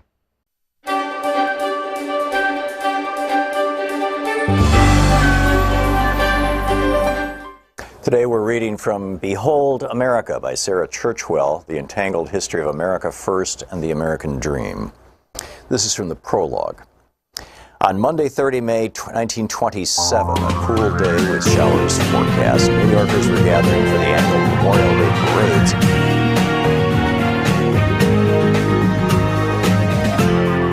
This is the Thom Hartmann Program. Welcome to the second hour of our program. Just weeks after creating a $50 million tax credit to help families pay for private school. And keep in mind, this is, by the way, this is in Idaho. Most of these school vouchers do not cover the entire cost of private school tuition. In Idaho, for example, they're $5,000 tuitions. There are very few private schools where you can put your kid in, primary schools, elementary schools, high schools, where you can put your kid in and pay for a year's tuition with $5,000. So who ends up taking these $5,000 checks? People who are already have their kids in private schools, which is mostly the upper middle class white kids. That's who school vouchers are designed to help. Who are school vouchers designed to screw, to hurt, to hinder, to slow down, to reduce the quality of their education? Local students can join the 10,000 others who are already on this program, where the state subsidizes their private school education with a $5,000 a year voucher. We saw the same thing in Arizona. Texas is rolling out a massive program this week as well. Families in Idaho, this is amazing. The credit allows private and homeschool families to reduce their tax bills by $5,000 per child, or get that money from the state if they owe no taxes. But families don't have to provide proof of how they spent the money. The Empowering Parents Grant Program that lawmakers repealed to pay for this, they repealed $30 million for public schools to pay for this $50 million program for private schools. The program that they repealed went to public school students this academic year, more than 24,000 of them. So we're going to hurt 24,000 low-income people, and we're going to help 6,000 high and middle income, the children of high and middle income families in Idaho. Aren't these Republicans sweet? I mean, they're just, they have, if you're white and you make a good salary, probably over $100,000 a year, then, or your family income combined, then Republicans in Idaho are looking out for you. If you're not white and you're making less than $100 or $150 a year, they have no use for you, frankly. Meanwhile, Donald Trump is threatening to fire Jerome Powell. Now, here's a prediction for you.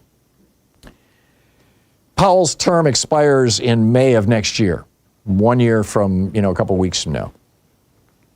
I don't know if it's the beginning or end of the month, but whatever. It's basically a year away.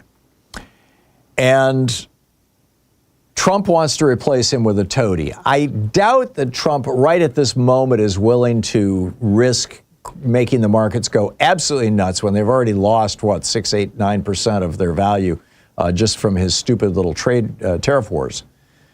But I doubt he's willing to let it go even crazier by firing Jerome Powell right now. But I wouldn't put it past him. I mean, he's bragging about the ability to do it, but legally he doesn't have that ability. But there's this Supreme Court case, Humphrey's Executor, it's called, or they're revisiting Humphrey's Executor was the 1935 case, in which the Supreme Court ruled that President Franklin Roosevelt could not fire the head of the Federal Trade Commission, because it's a position that, you know, was created by Congress and requires Senate approval, and, you know, has specific limits, specific terms, and it's technically not part of the executive branch. Well, the same is true of the Fed. And so the Trump administration is going to court. The Supreme Court said yes yesterday. They said, yes, we'll take this case. And sometime in the next few months, we're gonna hear the outcome of this. And this is actually about, you know, whether he can fire the head of the National Labor Relations Board, which is another one of these, you know, organizations that is supposedly independent of the president. And if the Supreme Court rules that he can, and by the way, Neil Gorsuch and Clarence Thomas have already said that they intend to rule to overturn the Humphreys executor precedent. If that happens, then I can pretty much guarantee you that within days, Donald Trump will be going after Jerome Powell, because then he'll have the legal basis to do so. Right now, he doesn't. But all that said, wait 13 months. I think that, you know, when Powell leaves office legally, you know, assuming that nothing happens between now and then, which is a pretty big assumption, actually.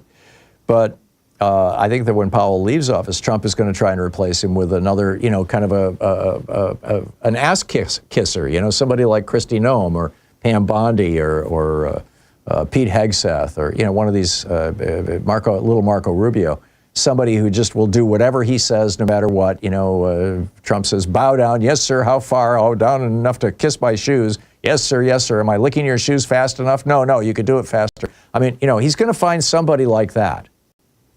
And that person is then going to start lowering interest rates, and you're going to see an explosion in inflation, and you're going to see the country slide into a depression, I'm telling you.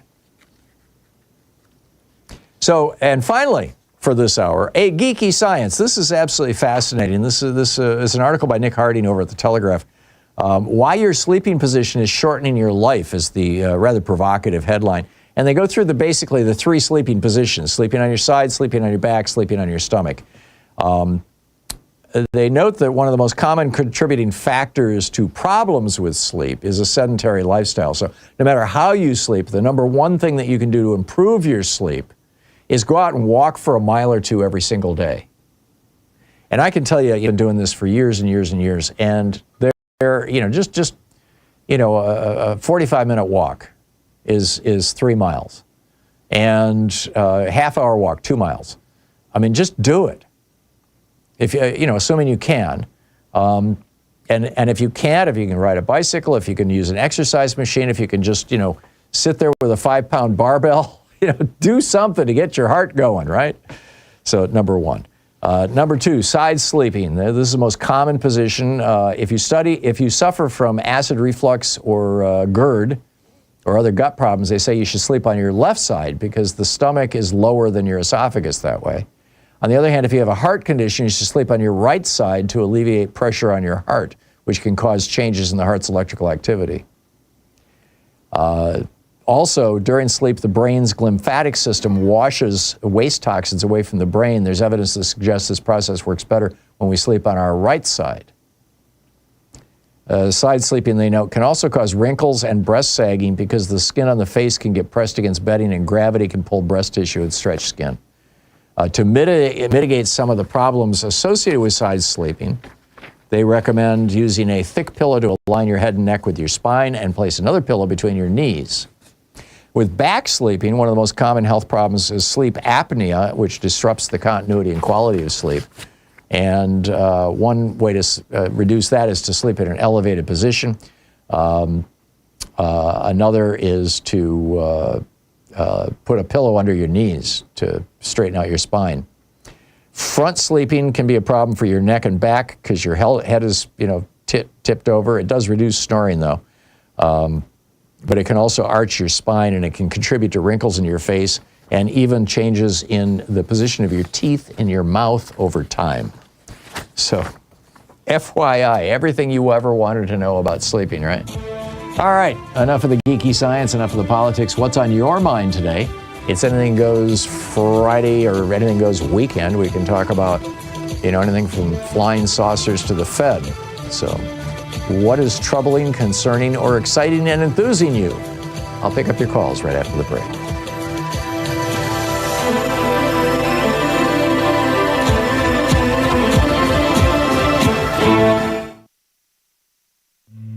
This is the Thom Hartmann Program. Fair and only slightly unbalanced. I'll be right back with your calls. Stay with us.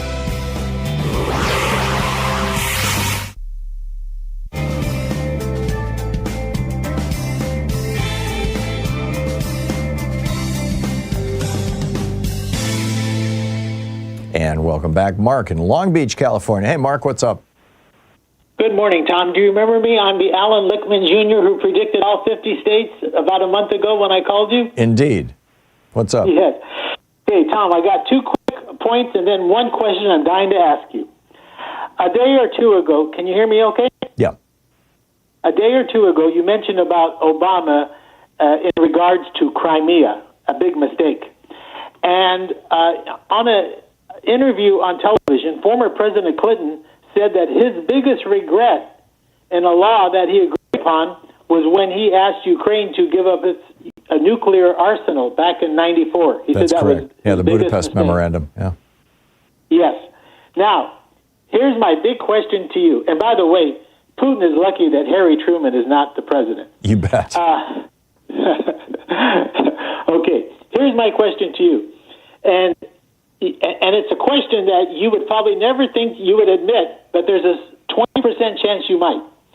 Tom, if you knew now what you knew then in regard to 2020, it would have been better for Trump had he won in 2020, and that way we would have a Democrat in the White House, and Trump would not have been able to do much damage, especially with the Democrats taking the House and Senate. So do you believe Trump... do you think that's what do you think about that statement?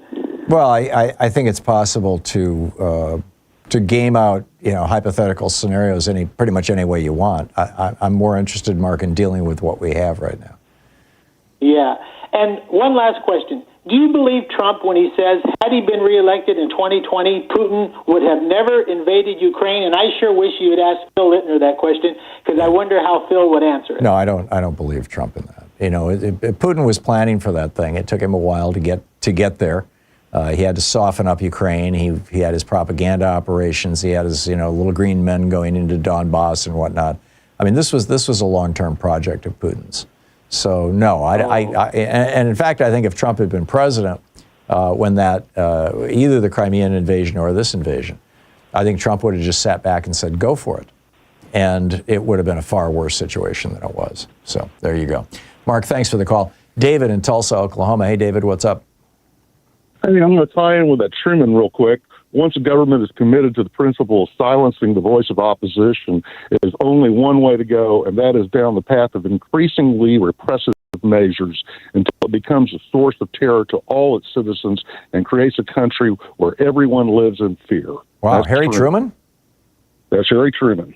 I'm impressed. While I was in office, I recall, I got this out of a quotes thing. Mm-hmm. What I want to bring up is, remember back in 2000, there was a lot of talk on the internet and YouTube and such about the United States being broken up into 5 to 11 autonomous regions. Yeah. And there was a book about it by Cato and Rand and FSB and just everybody was bringing out. And I think this is what the end game is.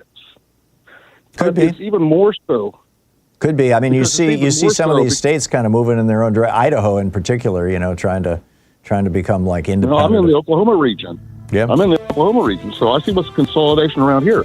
But remember also the whole thing of consolidation of crime organizations, where they were talking in between each other, the Chinese triads and the Sicilian mob and the whole Brazilian and the whole thing. And of course, we've got Russian mafia operating here. That's all over the place.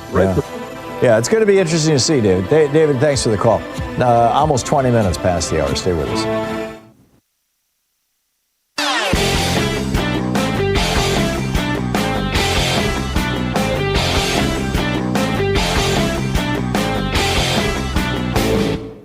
Change starts with you. You can be calling your Democratic or Republican representatives to to let them know what you think by calling 202-224-3121. It's the Capital Switchboard. It'll get you right through to them.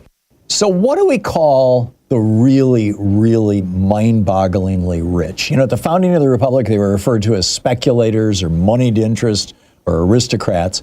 In the years leading up to the Civil War, we called them the cotton lords and the plantation aristocracy. In the late 19th century, they were the robber barons. In the 1930s, FDR called them the economic royalists. But since the Reagan Revolution, we've just called them billionaires. And now, you know, some of them want to call themselves tech bros. Like, that's kind of a good thing, you know, like tech is positive and bros, you know, like Mark Zuckerberg saying we need more masculine energy in American business culture. So we need a new phrase. I would like to suggest the morbidly rich.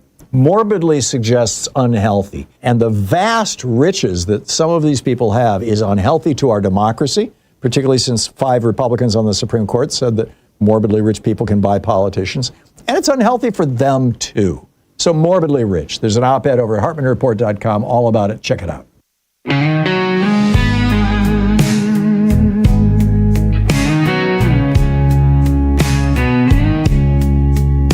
They said it couldn't happen here, but it's happening right now. The billionaires write policy while the rest of us ask how. They got the schools and hospitals, they bleed the working class, while golden jets and Mar-a-Lago nights are flowing high on gas. They sell us out in plain sight, no need to hide the crime. Just pledge your love to power, and you're safe most every time.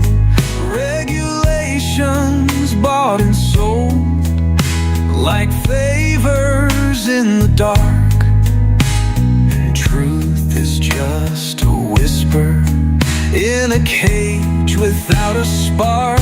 This is the Putinization of America. Yep, the Putinization of America. Welcome back. Picking up your calls here. Charles in Miami. Hey, Charles, what's up? Hey, can you hear me, Tom? Just fine, Charles. What's on your mind?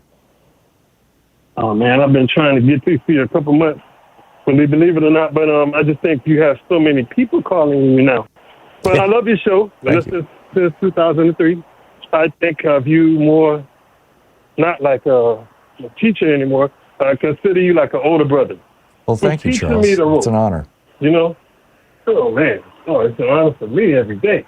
I'm calling in because I think I kind of understand now, and even listening to some more of the program this morning, I'm understanding what's going on. I think, this is my theory, as far as Abrego and sending these people off, you know, to these foreign prisons, and why are we designating, and why, I always go back to why the Democrats are allowing this to happen, but, you know, you let Trump dictate the talking points, calling these gang members terrorists. And if we are under law, under war, and you want to say that, we're fighting, how come we don't have troops in all of these other countries that's, you know, Maduro's country, and why are we trying to get to his government and overthrowing his government if this is such a war that he has to pull out this alien executive act? But I think part of this is when he first became president, this Trump administration did make a deal with Maduro.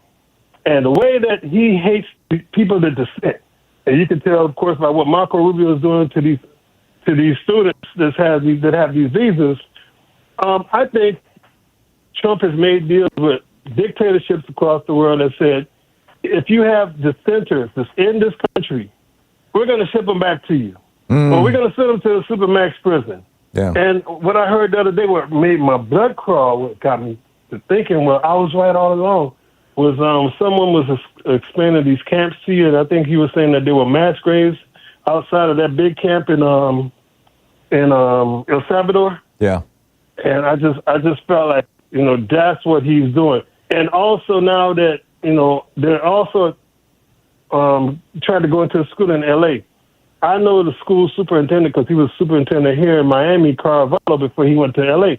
And I think what they're doing is just like in Broward County right now. They're trying to close down some schools because they're saying attendance is low. Of course, attendance is low because public schools are open to the people that can't afford private schools, and these are the immigrant families that's here that's just trying to work and live the American dream and sending their kids to school. And their kids are staying home now because they're afraid that they're gonna. I mean, or their parents are fleeing the state. So my whole point is this, though. What's bothering me is why is this business as usual?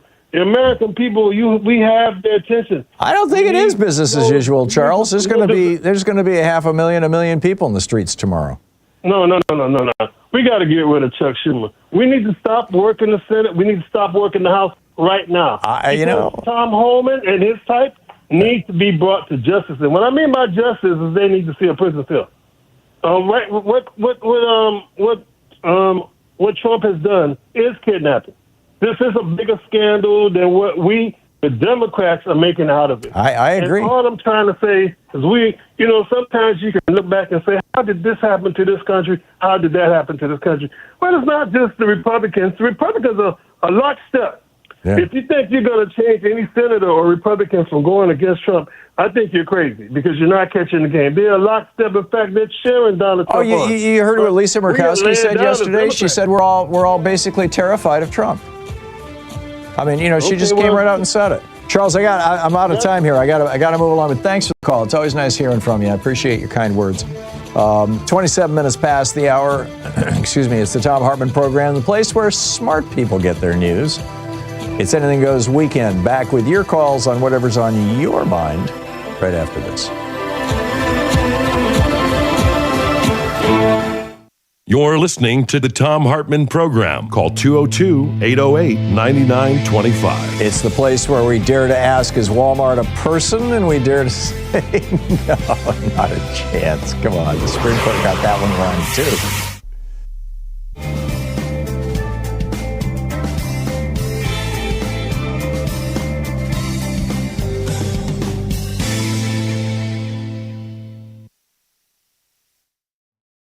The Thom Hartmann Book Club is by Alan J. Lichtman, and it's titled Repeal the Second Amendment, The Case for a Safer America. This from the introduction, titled The Book That Must Be Written.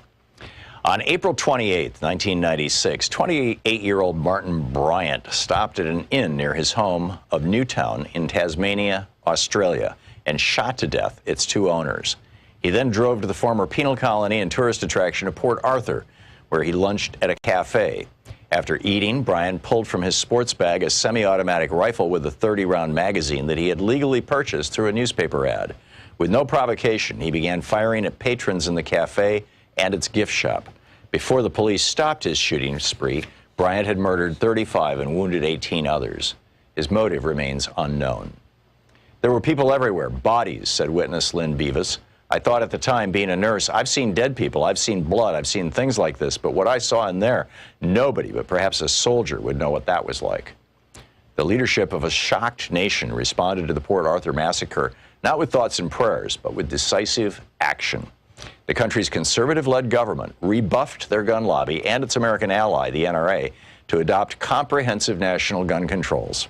In a 2015 broadside labeled Australia, There Will Be Blood, the NRA charged that those regulations, which Australia significantly tightened as of 2002, have, quote, robbed Australians of their right to self-defense and empowered criminals.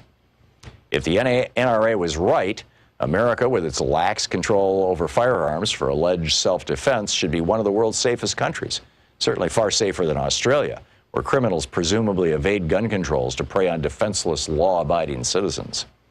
Yet in the latest reporting year, gun homicides claimed 14,542 American lives, compared to 27 in Australia.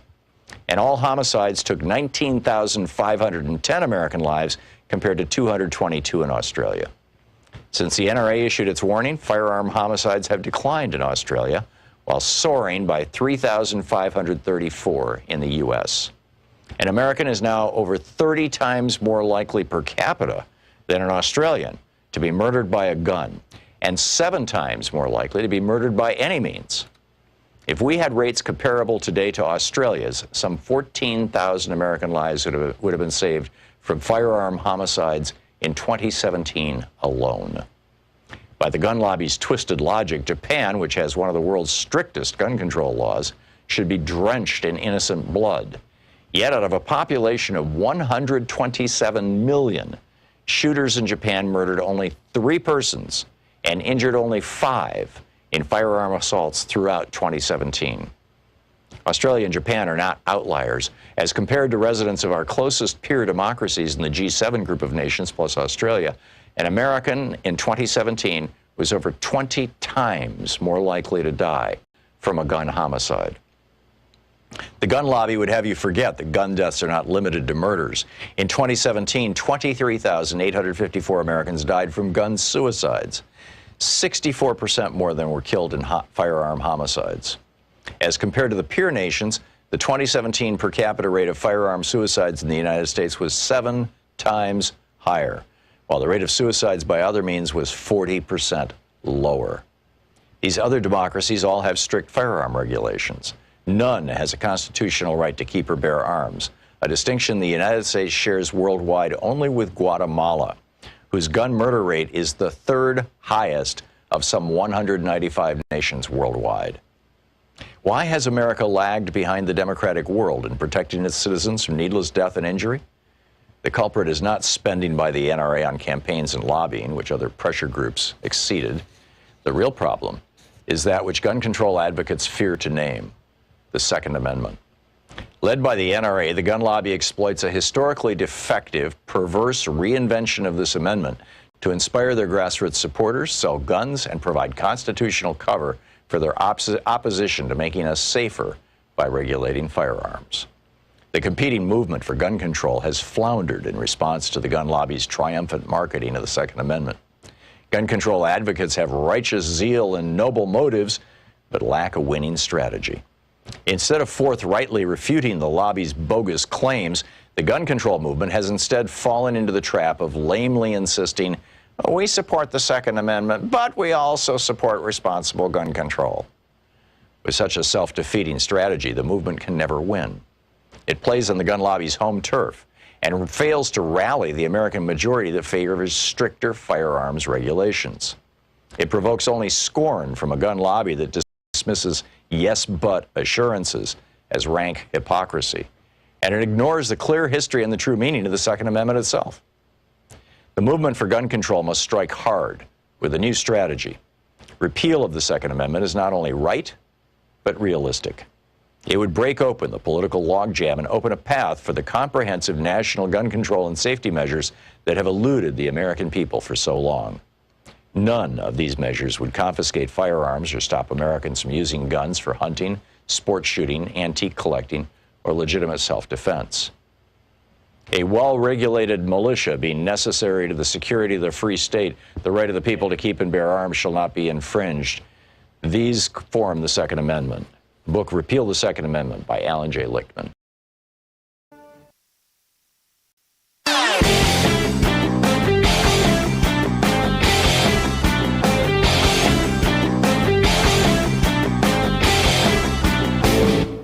Share the Thom Hartmann Program with your friends. Our podcast, The Hartmann Report, is absolutely free and available wherever fine podcasts are available. And the entire 3-hour podcast is available over at thomhartmann.com.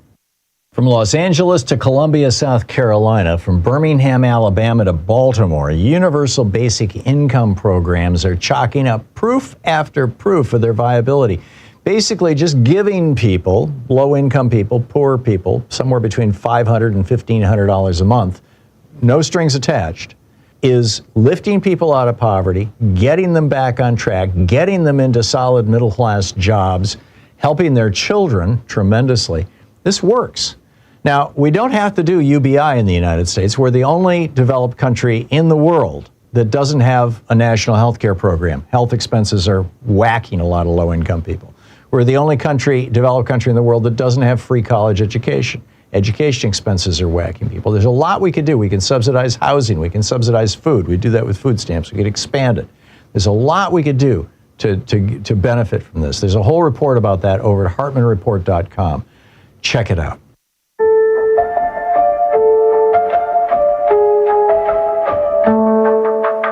Elon's in D.C. whispering deals, shaking hands, pulling strings, greasing the wheels. Department of Education, gut it down to size. Keep them dumb, keep them blind, feed them AI lies. He ain't building rockets, he ain't building cars. He's buying up laws, playing God with the czars. Bureaucrats fold, pockets getting fatter, while he codes the future, controlling the chatter. What does Musk want? What's he really after? DC's on a leash, bowing to the master. Power ain't enough, he's the puppet caster, flipping the switch on democracy faster. 5 minutes, just hit 36 minutes past the hour. Picking up your calls here. Dan in Huntsville, Alabama. Hey, Dan, what's up? Dan? I'm not hearing Dan, but Dan's been on hold for quite a while. I'm going to put him on hold here on line 3, Mateo, and you can figure out what's going on with Dan. James in Tampa, Florida. Hey, James, thanks for listening to WMNF. What's up? Good morning, Tom. I've got some vegan food information for you. Okay. I heard last week you were talking about taking the capsulized form of lion's mane mushroom to get the benefits from it, and that you didn't know whether it was cookable or how to cook it. Well, my daughter, who trained for 2 years at the Culinary Institute of America, has worked in a 5-star Michelin restaurant in New York and in Aspen, worked for Sullivan Street Bakery for several years in New York, worked for Sullivan Street Bakery in Miami for a few years, and then she became vegan with her partner. She is currently working with their business, doing a kratom kombucha product, and she's also delivering vegan meals to families on the side. Well, she uses lion's mane mushrooms to get a steak-like flavor in several vegan dishes. Steak-like, you said? It is quite cookable. Yes, tastes like steak. It's very good. There's several other mushrooms that are very, very good.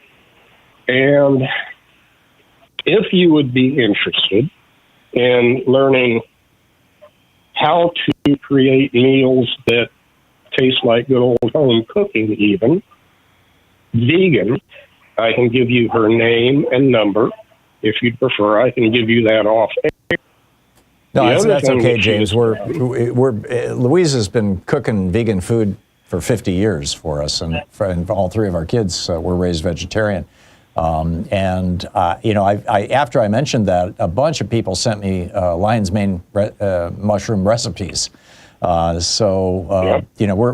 kind of buried in this stuff. But I appreciate the offer. It's very considerate of you. But I wouldn't want to put her out and it's out there. But she should think about publishing a cookbook or something. Well, my wife and I have both talked to her about it, and or started cooking a Substack newsletter. There's a bunch of them out there.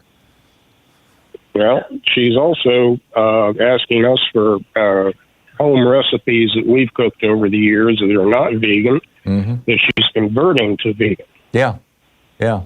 You can make pretty much anything vegan and imitate any other meal. It's not that difficult. Okay.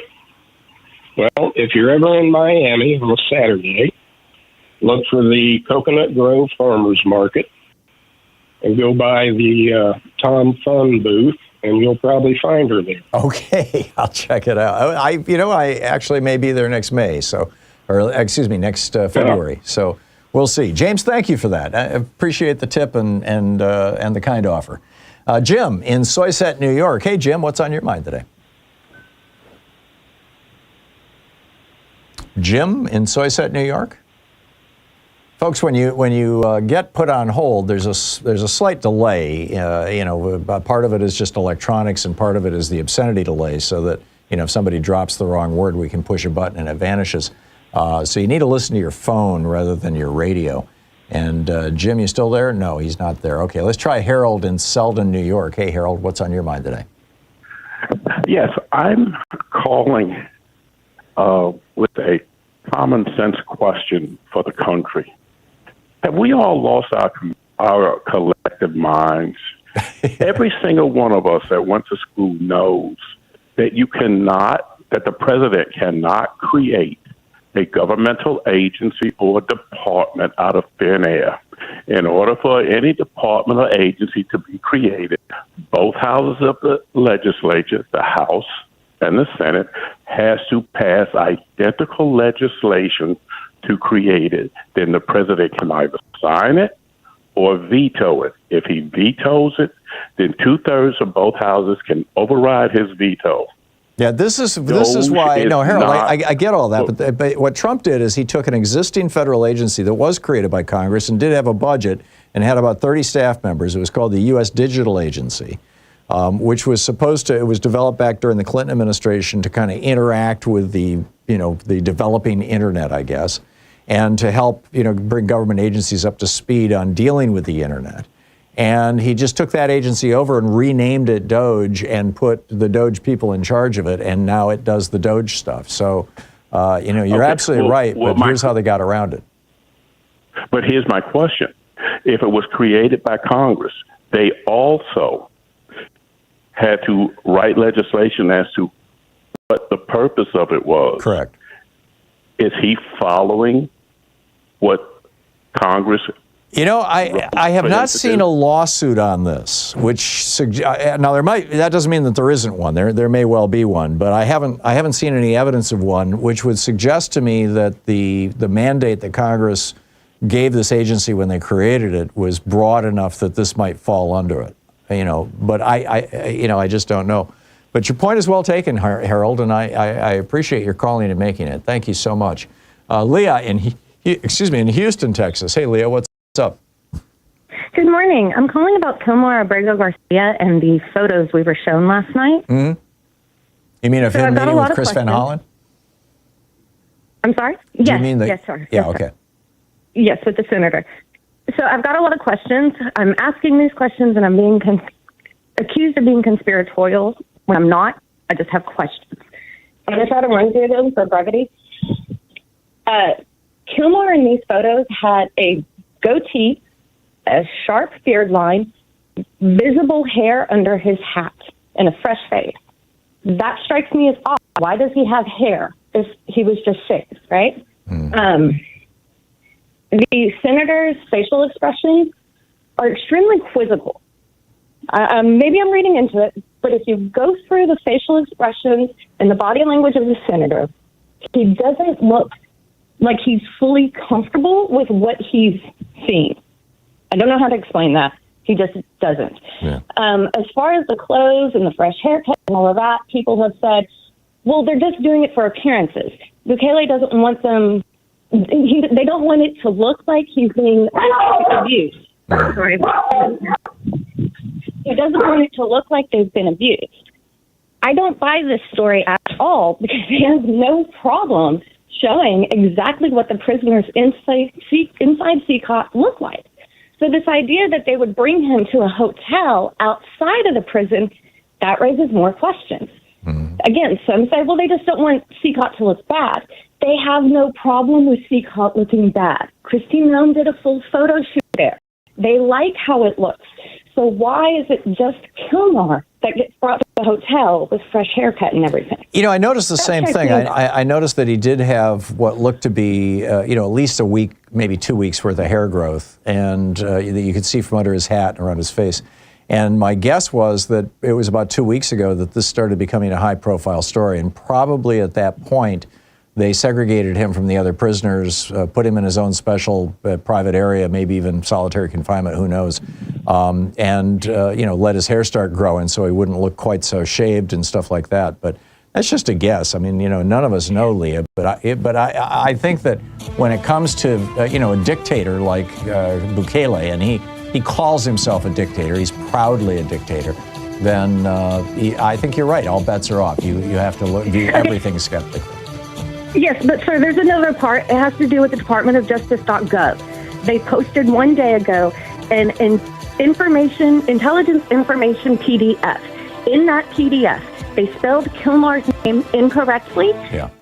You're listening to Thom Hartmann. Visit thomhartmann.com for audio and video archive. It's 45 minutes past the hour. We'll be right back with you, folks.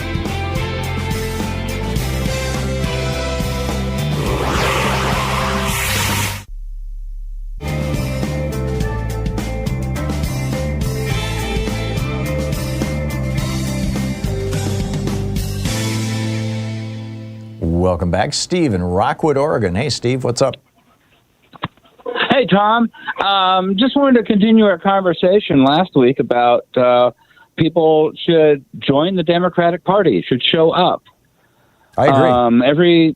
And you know, the Democratic Party, as far as I know, every county has a Democratic Party meeting once a month. Mm-hmm. So show up, and if you live in a red state, small red county, if you show up with 3 of your friends, you just might take over the meeting because they're not well attended in a lot of places.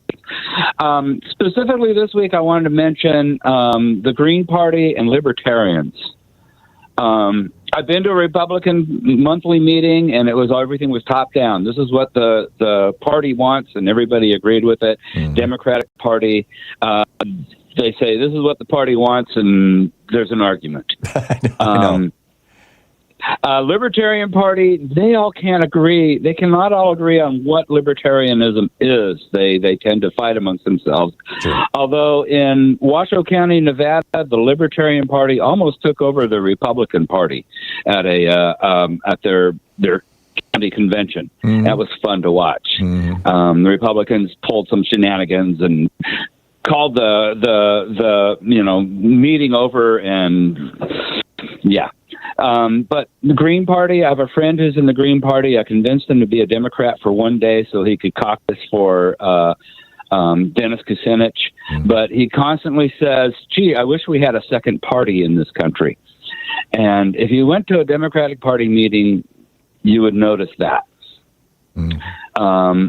And so basically, there are 2 teams. You got a Republican team, you have a Democratic team, and you have the Green Party and the Libertarians standing on the sidelines going, you guys are doing it wrong. Yeah. Well, until you get on the field, you can stand there and say they're doing it wrong all you want. Yeah, you're absolutely right. Become a Democrat, get on the field. Yeah, it's a variation of Rachel Maddow's thing of, you never know if you're going to win or lose, but if you don't engage in the fight, you're definitely going to lose. Well said, Steve. Thank you very much. Jackie in Erie, Pennsylvania. Hey, Jackie, what's up? Hey, Todd, nice to talk to you. I'm an environmental scientist, and this week my concern is property insurance. I'd like you to comment on that. With climate change impacts increasingly hitting, I think there's going to be a financial crisis real soon. There already is in large parts of the country. You've got, right, exactly. And people aren't aware. And they're not aware. I deploy now for the Red Cross. I have since Hurricane Michael. So I see the damage, and people, you don't want to live in the disaster zone.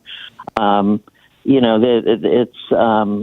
see things accelerating quickly, and I don't think people are aware. Did you see where Trump today cut off FEMA to western North Carolina for Hurricane Helene? Yeah. He said I enough. Deployed to that too. It was awful. It's awful, and the catastrophes are, they're going to be an order of magnitude worse with each degree rise, and.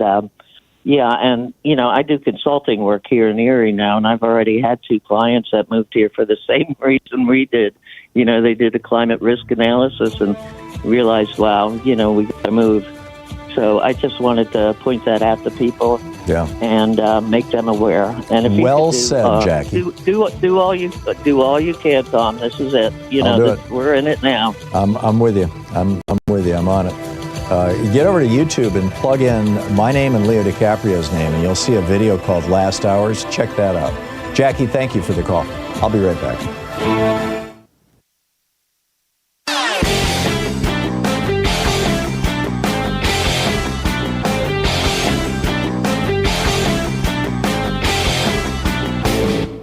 Our daily song is now available on Spotify, Apple Music, Amazon Music, YouTube Music, Pandora, Tidal, Deezer, iHeartRadio, and a whole bunch of other platforms. Just look for songs by Louise and Thom Hartmann. Check it out. Recently, I did an op-ed and a little rant here about what happens when you raise the top income tax rate on morbidly rich people to 90%, and how, that helps reduce income inequality and funds the government, all kinds of good positive things. What about corporate taxes? We really need to go back to the 50% top corporate income tax rate that we had under Dwight Eisenhower, for example. The reason why is not on the assumption that we're going to collect all that money, but what it does is it causes corporations to change their behavior, to do things to try to get tax deductions so they don't have to pay that in taxes. And what are the main things they do? They develop new products. They do research and development. They become more competitive. They open up new stores. They pay their employees better. They offer better benefits. All of these things are 100% tax deductible and thus lower their corporate income taxes and help out America. You can read all about it over at hartmannreport.com.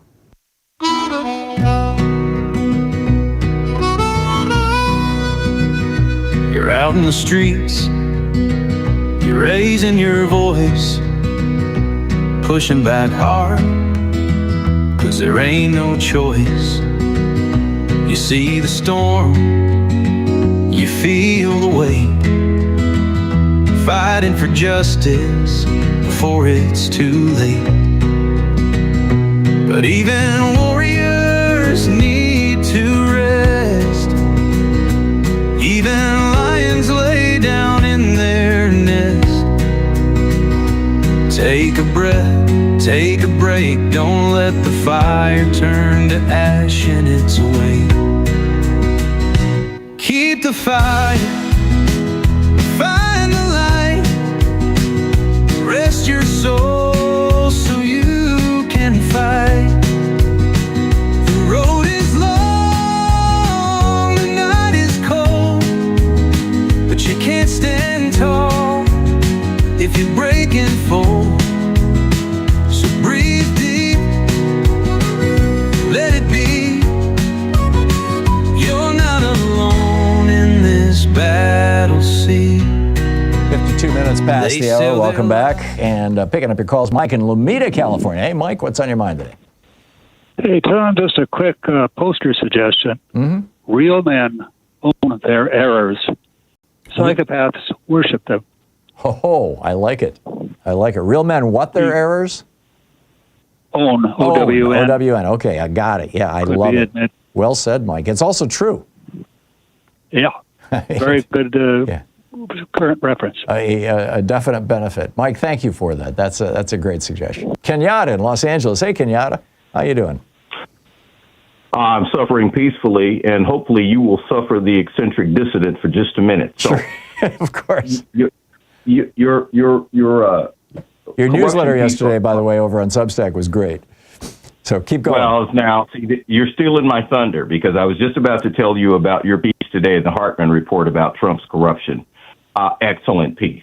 And that's why I'm calling you. And I want to take a lot of time, so let me roll here for a minute. Trump is, in this country, we are always looking at the what, not the why. We have a drug crisis, but we don't understand. We don't look at why we have so many people using drugs. We have a health crisis. We don't look at why we have a health crisis. And this continues throughout the society. Trump is the symptom. He's not the disease. It doesn't matter. There's corruption throughout this country, and I'll tell you something. You can go from government to corporate, from John Hinckley to Patty Hearst to Citizens United. I worked, and you know this about me, one of my first jobs in corporate America was as a technical recruiter in industrial relations for the Mattel toy company, Hot Wheels, Barbie dolls. Mm-hmm. Well, I was in the electronics division. And we made something called Intellivision, and there was Atari Vision at that time, and television had superior graphics and hardware. So my job was basically as an ambassador to go out and snatch bodies. Electronic engineering was fairly new at that point in time, and so I would go to colleges, Stanford, all over the country. I would steal people from other companies. That was my job. If a VP came to me and said, look, I need a guy that can do this and this and this, it was my job to go get that person. Mm-hmm. Now, there was a process that I had to go through. First, I'd put an ad in the Los Angeles Times, full-page ad on the weekend. Guy didn't come in, didn't get the right guy. Eventually, it went out to what's called a headhunter, and I know you know what that is. The headhunter would charge I said, these are the specs I need on this guy or this woman. The headhunter would go out and find that person. So whatever their salary was, let's say $60,000. The headhunter's fee, when they found me that person that was suitable, was 25%. So that's $15,000 to the headhunter. Do you know at 22 years old, I had headhunters that would split the fee with me, say, hey, look, I'll put money in your pocket. I would feed these guys 3 martini lunches, and they would hand me envelopes with thousands of dollars in it. Whoa. There were times where I had so much money in my pocket, I couldn't take it to the bank because it didn't add up with my salary. And there were times I was paranoid. I had so much money in my pocket. And if you really want to see corruption, look at the legal system, from bail to jail to judge appointments. That's just what it is. And I'm about to finish right now.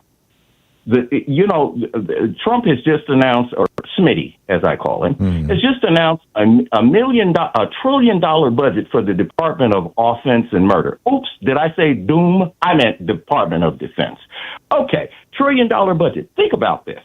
What if you took $500 billion, and you did an excellent rant earlier on school vouchers in Idaho and what these people are doing across the country? What if you took $500 billion and put it into public schools and education, and the other $500 billion and put it into public health care? Maybe you wouldn't need a Department of Defense. You feel me? Yeah, and you wouldn't have a drug crisis, and you wouldn't have half the ills that we have in America. Yeah, no, you said it very well, Kenyatta.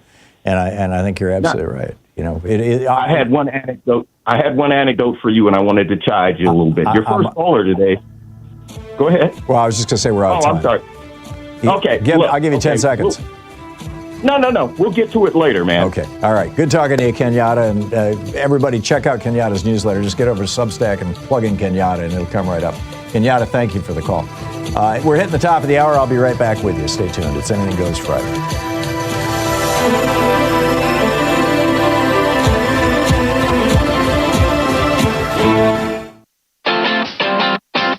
You're listening to Thom Hartmann.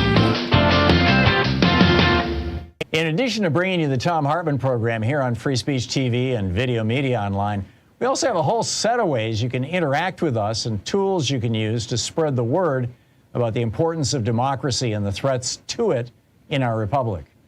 First, there's your daily homework. Sue Nethercutt puts together a daily email newsletter that has a link to every story I discuss on the air, so you can find my sources and you can share them with your friends. It's free, and you can sign up at thomhartmann.com. Second, I publish my daily take every day over at the hartmannreport.com website. That's also free if you want the daily 5 days a week rant in your inbox. No ads either. Third, we have the podcasts.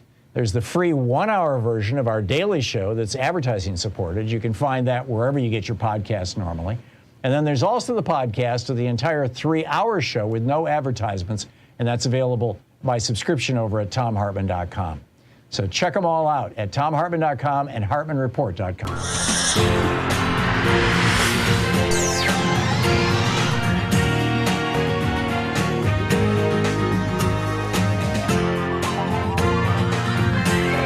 We say fight back!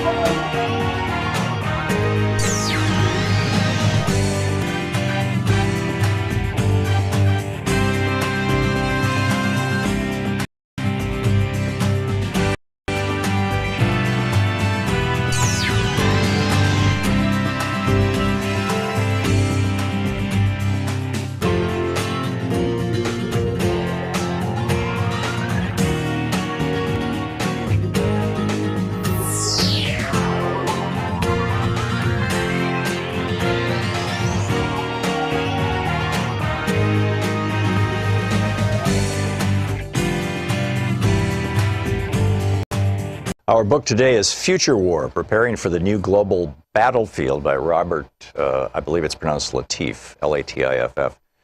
This is from the introduction. On a sweltering August day following weeks of heightened tension with Russia over its actions in Ukraine and Syria, and harsh words between the United States and China over actions in the South China Sea, And as workers are preparing to depart the cool of their air-conditioned Manhattan office buildings for the gridlocked highways and subways, several large electric power plants along the East Coast simultaneously experience dramatic overspeed conditions in their large turbine generators. Plant operators are unable to stop the steam turbines, whose automatic control and data systems have been infected by sophisticated computer malware, and they catastrophically tear themselves apart, cutting power to large segments of the population and industries in the Northeast.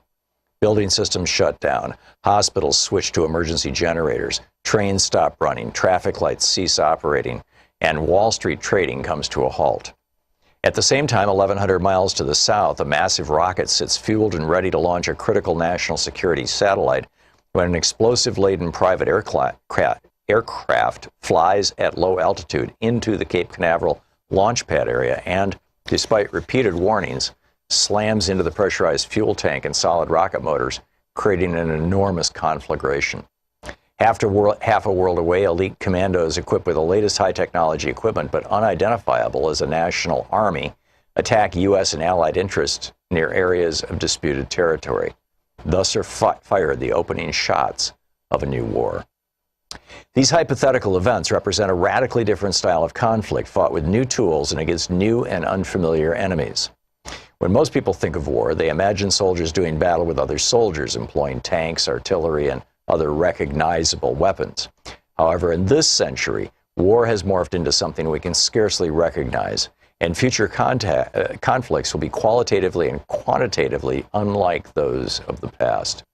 They will be fought using innovative and unusual weapons, many of which, because the technologies have both civilian and military uses, will be available to far more people who are far less skilled in their employment. The so-called democratization of technology has diminished the monopoly of advanced countries on the tools of war. 21st century armed conflicts often have no battlefield in the traditional sense. The concept of opposing armies clashing in deadly struggle but moderated by international conventions of behavior seems a thing of the past. In 1999, Chinese colonels Kuo Liang and Wang Shuangshui predicted that soldiers would increasingly be computer hackers, financiers, drug smugglers, and agents of private corporations rather than members of a military, and that their weapons would include not only airplanes, cannons, poison gas bombs, and biochemical agents, but also computer viruses, net browsers, and financial derivative tools. Their predictions were prescient. Yesterday's wars were, like World War II, about saving civilized nations from maniacal dictators, or like the conflicts in Vietnam and Korea, devoted to a clash of ideologies in the attempt to limit the spread of one hegemon over another. They were big affairs involving large military forces and enormous violence. Today's wars are more about cultural and religious hatreds, using violence as a means to change the hearts and minds of people, among whom the killing occurs with more frequency. Tomorrow's wars will be different still, fought largely for political dominance with stealth and cunning, targeting innocents and institutions, heavily dependent on information superiority, and employing strange new weapons. While we have a highly motivated and well-trained and equipped armed forces that will adapt, we are not prepared as a nation to react well to the inevitably messy and ambiguous situations these new conflicts and weapons will present. We still have no clear idea of what constitutes an act of war in cyberspace now, nor of how we might respond to such an act. It is not enough for the military to be prepared. Neither the public nor its decision makers have yet fully comprehended the significance of the changes in the types of conflict and the tools with which they will be fought. Without question, there will be circumstances when decision makers will find it necessary, or at least think it necessary, to send soldiers into classic boots-on-the-ground combat situations. We will continue to project force with our powerful aircraft, our munitions, and our aircraft carrier strike groups. When war is fought in foreign lands, it could well be against other high-tech armies. However, war will increasingly be more personal and often fought closer to home. It will not lend itself to the traditional massive displays of U.S. firepower. It will affect individuals directly, not as some distant conflict we read about in newspapers or watch in the movies or on the internet. Americans will be targeted on U.S. soil, often, as we have seen in San Bernardino and Orlando, by homegrown terrorists. This form of war will be messy and complex, and it will not lend itself to easy, quick, soundbite solutions. It may be clear for a while who perpetrated the violence against us. Was it state-sponsored or a random act of terror? Will we unleash massive destruction on foreign countries in retaliation for attacks by terrorists residing on our own soil? If so, to what end and with what consequences? There are always consequences, whether they be the death or capture of our own troops, unnecessary civilian casualties, or the incitement of more violence. The book Future War by Robert Latif.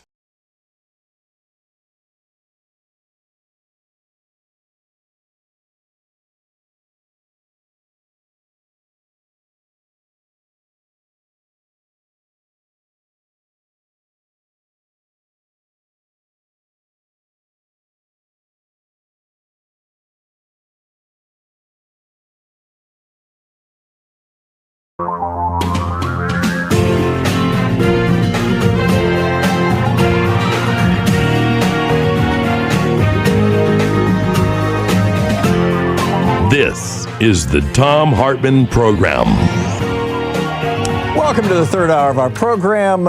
David Brooks is a columnist who I've been reading in the New York Times for, it seems like decades, probably maybe more than 2 decades. I'm not sure. He's been around for a long time, and he's a very, very smart man. He's also traditionally been a very conservative Republican and historically a bit of a neocon. I mean, you know, he supported George W. Bush's lies about the wars in Afghanistan and Iraq. You know, he's been a big supporter of Republicans forever. And, you know, the pieces that he writes that occasionally, you know, really I respect, that in fact I've even shared with my kids, tend to be the ones about morality or quality of life or friendships. I mean, you know, David Brooks is a thoughtful guy. He's an insightful, thoughtful guy, even for a conservative Republican. But yesterday, he went off the edge. And I'm feeling that Republican politicians around the country who follow David Brooks, and there have to be many of them, are thinking, okay, this is a leading indicator of bad times to come for the GOP. He wrote, the modern civilization is buttressed by 7 pillars, right? So his founding premise in this article in the New York Times yesterday is that there are these 7, well, he calls them pillars, you know, seven dimensions to our nation, to our democracy, to our republic, that are all essential. And if you cripple or weaken or injure or damage any of them, you cripple, weaken, injure, damage the entire country, the entire democracy itself. And here's his list of his 7. Constitutions to restrain power, international alliances to promote peace, legal systems to peacefully settle disputes, scientific institutions to cure disease, news outlets to advance public understanding, charitable organizations to ease suffering, and business organizations to build wealth and spread prosperity, and universities. I believe that's 8, not 7, but, oh, he said several pillars. I'm sorry, I misread that. Yeah, so there's these 8 things. And then he goes on to say, and this is where it gets shocking, that Donald Trump is only interested in the acquisition of power, quote, for its own sake, and is now engaged in, quote, a multi-front assault to make the earth a playground for ruthless men. I would add ruthless straight white men, but, you know, we all get it, right? In fact, ruthless straight white Christian men. And he goes on to say that this is all part of a singular mission that Donald Trump is engaged in to basically undo civilization. I mean, here's what and he's calling for an uprising. He's saying, a conservative Republican columnist with the New York Times for decades, here's what he wrote. This is verbatim. It's time for a comprehensive national civic uprising. It's time for Americans in universities, law, businesses, nonprofits, and the scientific community, and civil servants, and beyond, to form one coordinated mass movement. Trump, he writes, is about power. The only way he's going to be stopped is if he's confronted by some movement that possesses rival power. And then he goes on to note that, you know, this is not something new. You know, there are some lessons from history that we can learn. He says peoples throughout history have done exactly this when confronted by an authoritarian assault. In their book, Why Civil Resistance Works, Erica Chenoweth and Maria J. Stephan looked at hundreds of nonviolent uprisings. These movements used many different tools at their disposal: lawsuits, mass strikes, rallies, mass rallies, strikes, work slowdowns, boycotts, and other forms of non-cooperation and resistance. And then he goes on to praise universities, which he was all over condemning the other day, you know, when it was universities protesting Netanyahu. He goes on to say that the Civic Uprising, quote, should have a short-term vision and a long-term vision. Short-term, stop Trump, foil his efforts, pile on the lawsuits, turn some of his followers against him. The second is a long-term vision of a fairer society that is not just hard on Trump, but hard on the causes of Trumpism, one that offers a positive vision. And then to completely blow everybody's mind, he closes his article with a quote from the Communist Manifesto by Marx and Engels back in 26? I think it was 26 that they wrote that, whatever. He writes, I'm not really a movement guy. I don't naturally march in demonstrations or attend rallies that I'm not covering as a journalist, but this is what America needs right now. Trump is shackling the greatest institutes in American life. And then he quotes Marx and Engels. He says, we have nothing to lose but our chains, which, as I recall, is how the Communist Manifesto ends. Now, I may be wrong. It's been at least 40 years since I read the Communist Manifesto. It's not that long. It's like 35 pages. But when David Brooks is quoting Marx and Engels, you know something's going on inside the GOP. It's amazing, amazing stuff. So what's on your mind today? It's Anything Goes weekend, whatever you'd like to talk about. Larry in Los Angeles. Hey, Larry, what's up? Hey, you discombobulated me when you said that David Brooks is a very smart man. Well, he is. That doesn't mean he's right. Moron. Okay, all right. Anyway, our problem is we elected a clown that doesn't even know how to drive. Yeah. I'm kind of the opinion that there are certain things that we do in life, like learning how to crawl before you walk, actually helps you later on in life. Mm-hmm. If you skip some of those steps, you're just going to go bonkers from that point forward. Donald Trump doesn't know anything about anything. And as we observe what he is doing with tariffs, he lost jobs in his first term. He actually saw the stock market rise only because Powell, another corrupt individual, pumped in over $3 trillion into his stock market. Yeah, and that's the only reason why he's... Yeah, quantitative easing. That's the only reason why he saw the stock market go up. And since he got his second term, he's lost 5,000 of the 11,000 points that he gained the first time around. And that's what scared him the most when he decided he was going to reverse those tariffs. Yeah. He was watching the stock market go down, and in a matter of weeks, he could have been at a point where his two terms had seen 0 points added. You don't think it was the bond markets that scared him? It was the stock market. Mm-hmm. The bond market scared him too. That might have been the icing on the cake. Some of the smart guys walked in there and trying to talk him out of doing the crazy crap. Yeah. And then they said, but and then they pointed out the bond market, and right now it's at levels that it was at when Powell crashed Silicon Valley Bank. And so now he's gone bonkers again because now he wants to get rid of Powell, the guy who gave him a second term. Yeah, he wants to get rid of that guy, and because he wants to reduce the Fed rate. Yeah, it has been my history of when I talk to Republicans who are businessmen, they always feel like if only they could get rid of the regulations, get the government off their back. Right. Then maybe they can make more money. Well, every time the Democrats in the White House, they actually increase regulations, which is actually quality control, and those billionaires and millionaires actually make more money. Yep. And Republicans and and your buddy David Brock, they don't realize that.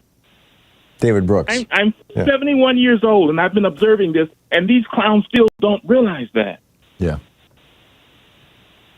And so we decided we would put somebody in the White House who doesn't know how to drive. We've seen Joe Biden drive trucks, cars. Yeah. We know he knows. Well, Trump's had a chauffeur ever since he was a child. He doesn't need to know how to drive. And I can't imagine Donald Trump standing in line at the DMV. Can you? Mental development was interrupted in Trump's brain when that happened. Although somebody sent me an email saying that Trump actually had a driver's license a couple of years ago, that the New York Times looked it up. I don't know how he got it. Maybe they've got some special dispensation for rich guys so they don't have to stand in line. But no, he probably just paid somebody to go in there and take the test for him. Yeah, exactly, like he did in college and apparently in high school as well. Larry, thank you. It's always great hearing from you. I appreciate your call every week. I really do. It's in just a second or three. It'll be 16 minutes past the hour. I'll be back with more of your calls here on Anything Goes Weekend on the Thom Hartmann Program, helping you win the water cooler wars. We'll be right back with you.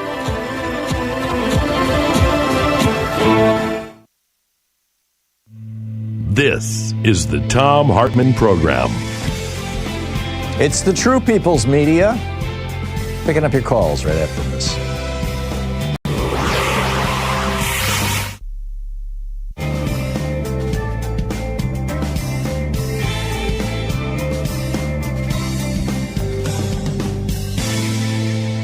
And welcome back, Michael in Denver. Hey, Michael, what's on your mind today? Hey, Tom, thank you for taking my call. It's so great to talk to you again. And, thank you a couple of weeks ago for letting me talk to Representative Ro Khanna. That really meant a lot to me. And thank you for all you do. He's a great guy, isn't he? And he's amazing. And he's so inspirational to, my generation, the millennials. And it's interesting when you talk about, I had a comment on Medicaid, but when you talk about David Brooks, I think it's interesting to see the contrast, him coming over kind of more to the left. You see what's happening with the younger generation. I mean, it harkens back to, you may recall Jonathan Crone. He was a GOP whiz kid. He was like a 14-year-old hardcore Republican, and he came over to, the Democrat side, I think in large part to people like you, convincing him that, hey, you got to look at the whole picture here. And I think that we're going to be seeing a lot more Jonathan Crones in the future with the younger generation. But what I was going to touch on with Medicaid, our governor here in Colorado, Jared Polis, this past week, he was asked about the impact Medicaid cuts could have on the state. And he issued a pretty amazing statement. He said hundreds of thousands of people are in jeopardy of losing their health insurance, and thousands of Coloradans could lose their jobs, causing the state to experience an economic disaster. In large part, how Medicaid works in Colorado, half of it is put up from the federal government, the Medicaid. In Colorado, the state matches the other half. If they were to cut that portion, a lot of these smaller rural hospitals would have to essentially shut down because they don't really get much funding for private insurance whatsoever. There's 11 Republican-controlled states that have refused to expand Medicaid under Obamacare, and the consequence of that has been the closure of dozens of small rural hospitals in those states. Exactly. And the whole fraud and abuse, the Republicans like to make this whole, we're just cutting the fraud and abuse, the waste out of Medicaid. Well, that doesn't make sense because the amount of fraud and abuse is so low, and the amount they want to cut is close to $1 trillion. It doesn't even. Well, not only that, the inspectors general for each one of these agencies are literally their sole job description is to look out for fraud and abuse. And who did they fire when they started this process? They fired 18 inspectors general. They got rid of the cops on the beat and then said, we're going to stop all the crime. Really?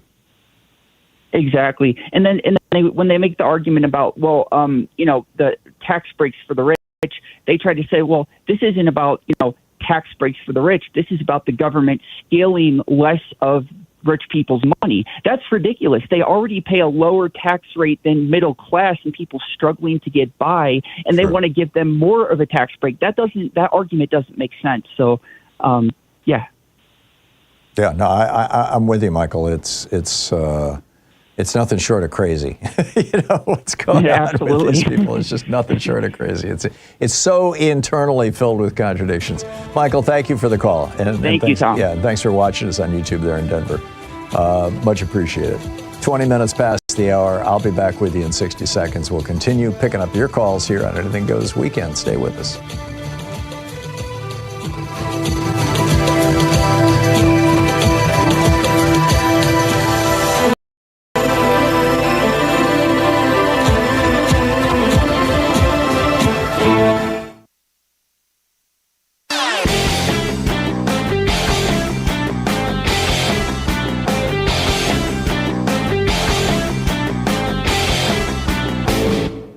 Missed my opening rant today? It's usually published over at HartmannReport.com, where you can read it and share it with your friends for free. Check it out, HartmannReport.com. So back in 1933, when Franklin Roosevelt became president, we were in the depths of the top income tax rate on billionaires from 25% to 90%. The ultra-rich were screaming, and here's what he had to say. A number of my friends who belong in the very high upper bracket have suggested to me on several occasions of late that if I am re-elected president, they will have to move to some other nation because of high taxes here. Now, I will miss them very much. He just took it right to them, right? Now, what came out of that was the world's largest and fastest growing and first major middle class. We can do this again. We just have to raise taxes on rich people. It's pretty straightforward. There's a whole article about it over at HartmannReport.com. Check it out.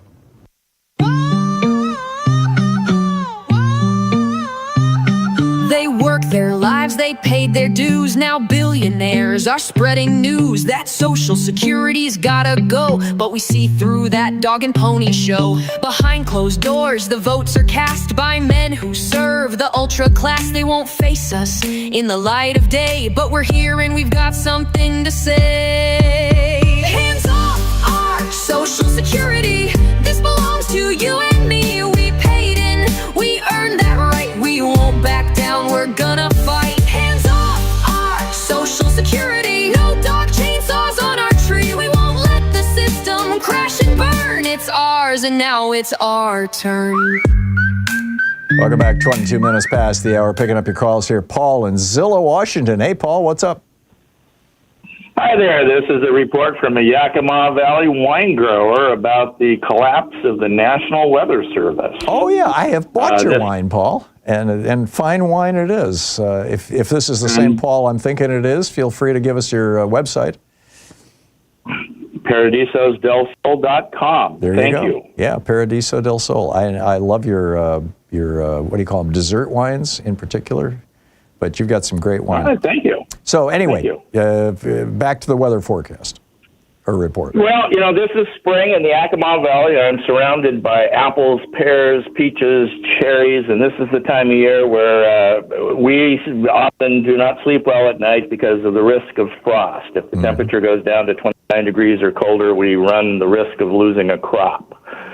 So we all check the National Weather Service that in the past has been highly localized. It gives me a report for the specific region of my farm, and it's been pretty reliable. Now, if they say it's going to be down to 35 degrees, we trust that they might be wrong and it might go below freezing. But 5 times in the last week, they have predicted temperatures of 38 to 41 degrees for the low, and it's gone below freezing 5 times. Wow. And that is a huge, when they're off by 10 degrees or more, that means we can no longer count on them. Is this, I didn't know that the cutbacks that Musk is doing with the National Weather Service and NOAA had already bitten that deeply. Is that what it is? I believe so. They've gotten rid of hundreds of people. The sending up of weather balloons, which is a really critical factor, is decreased dramatically. The people who fine-tune the weather, so the people who a few weeks ago were doing the work that made the weather forecast for within a mile or so of me at our elevation very precise. Apparently, most of those are gone. And so, it's just, now it's...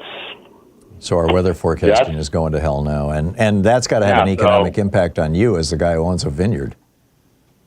Well, it means now, where if they, in the past, last year, if they said it was going to be 41 degrees, I went to bed and didn't worry about it. Yeah. Now, they say it's 41 degrees, I go out in the morning and no, it's below freezing. The frost fans are coming on at 5 o'clock in the morning. They don't come on until it goes below freezing. Frost is a really, really big thing around here. We spend millions and millions of dollars on trying to protect our vineyards and orchards from spring frost, and we are very dependent upon accurate weather forecasts. And now we go out and stick our finger up in the air and wonder what's going to happen. Yeah, might as well just subscribe to the Farmer's Almanac. So, Paul, have you talked with any of your colleagues, your neighbors who also own vineyards or orchards about this sort of thing? Is it possible to put together, like a class action lawsuit or some sort of big protest or something I would, send news releases to CNN and MSNBC saying, we're being screwed here by this economically. Well, I'm largely surrounded by large corporate outfits. So most of my immediate next door neighbor is owned by a company owned by John Hancock Insurance. I'm not sure they're going to get on board with that. The reality is most of the orchard country in this area is in the hands of large corporate investment groups. But that's a good idea. I should talk to some of my, there's still a few independent, fairly small growers around, and no, we're all noticing that. This is something that should be in the national news. It should get national attention, and I can't necessarily elevate that out of this show, but a few well-placed, personally done. You don't need to hire a PR person. Press releases might do it. Paul, I got to run, but thanks for the call. You're listening to the Thom Hartmann Program. Call 202-808-9925. It's 27 minutes past the hour. Back with more of your calls and Anything Goes Weekend right after this.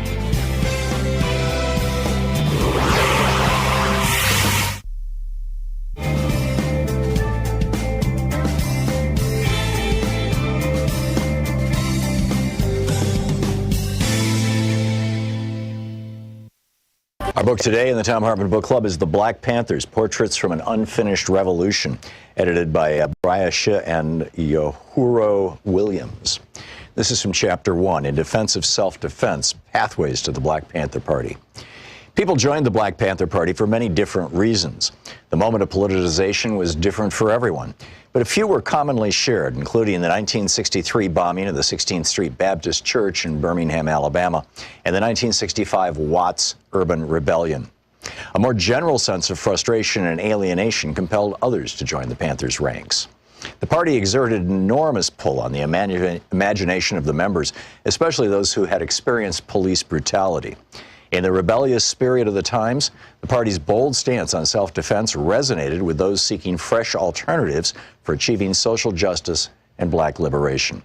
Party members expressed a deep appreciation for other aspects of the Panthers program, including its community service programs, which grew out of a genuine love for the people. My neighborhood friend, a sister that I've known since I was about 11 years old, said, "Claudia, I want you to go with me. We're going to go and hear these Panthers speak at PS 92, which was an elementary school in our community." I said, "Okay, I'll go, I'm down." I listened to these brothers speak and I heard the pitch. I saw the determination and I saw the compassion. I thought, wow, this is the feeling that I used to get when I went into clubs and popped my fingers and got on the dance floor. It was the same feeling, except it was bigger for me now. It was bigger than me. It was full of love of the people. No longer did we have to argue and fight about, what are you looking at me like that for? Or don't step on my sneaker, or this is my block. Now we really had something to fight for. We had a people to fight for. This is bigger than any gang or club. We had a goal. We had something to look forward to, which was the betterment of black people. It was most definitely something that I was searching for, but I didn't yet know what that I was searching. I didn't find it. It fell on me. That was the first meeting. That's what actually started the wheels in my mind for me to become political. I was rank and file. I did a lot of things. The easiest way to say it is just to imagine worker bees. You got one queen, everyone else works. Rank and file. Those were the worker bees. We did it all. The one thing I enjoyed the most was teaching the political education classes on 7th Avenue in front of the Harlem office. That was the most fruitful. But anything I did, it was for the love of the people. Wherever I was sent, or whatever I had to do, it didn't matter anymore because it was for the love of the people. We were trying to get the word out. If I had to sell 125 papers in a day and I got close to that goal, then I did a good job. I was originally from Queens and came out of the Corona branch of the Black Panther Party. When the Panther 21 were arrested and went to jail, in order to keep those offices open and functioning, Panthers were sent all over the city to Harlem. I was one of the Panthers that ended up in the Harlem branch. That's how I got to be there on Wednesday nights to give the PE classes, the political education classes. I was extremely nervous the first time, but once I found my voice, then it went like clockwork. A lot of the people in the community who were just walking by were like, well, let me stop and see what this little girl is talking about, because I was indeed a little girl at that time. We started off every PE class with a 10-point program, and we ended every PE class with, okay, let me hear from you guys. What do you want to see different in your community, and how are you living? Then we would get the feedback, and then we would know how to concentrate our efforts. Rent strikes were crazy, because if you had to live like that, why should you pay rent? We did clothing drives, we did food drives, we did, of course, the breakfast program. There were a lot of other things that happened, and they might have been more meaningful, but those PE classes stayed with me. We were outside on the street in front of the office.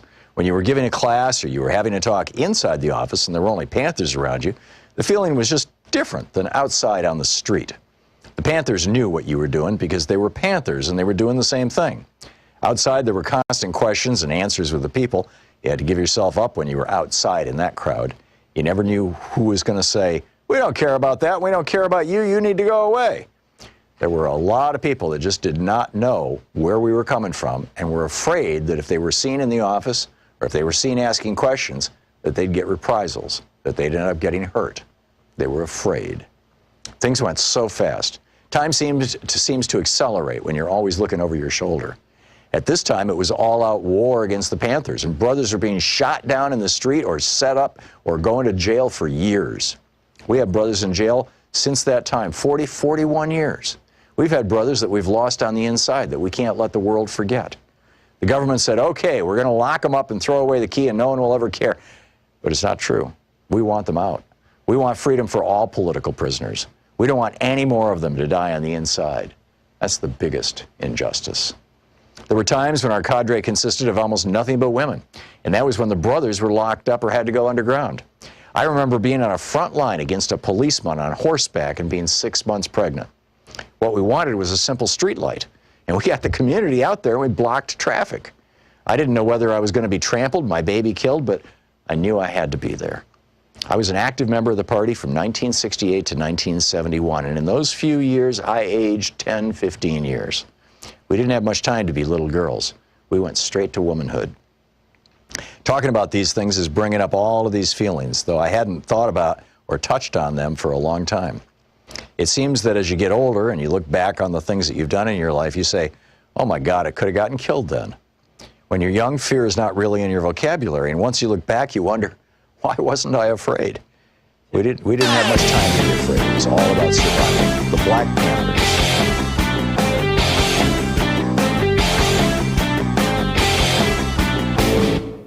Help support progressive radio. If you're listening to us on a commercial station, call their advertisers and let them know you're listening. If you're listening to us on Pacifica, or one of our many nonprofit stations, please support them when they do their fundraising drives. Thanks for supporting Progressive Talk Radio and tag You're It.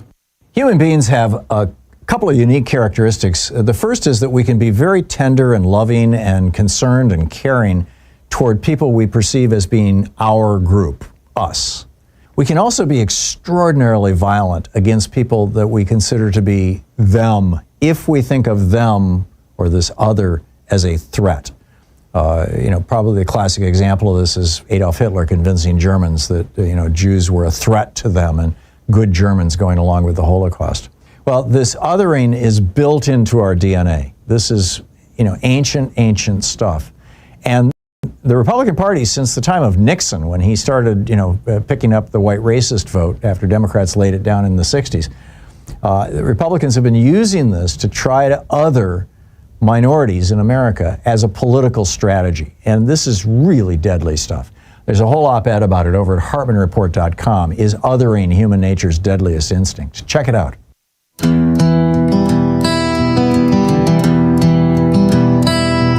They came in through the back door, no badge, no name, no oath, just billionaires in boardrooms, writing laws for both.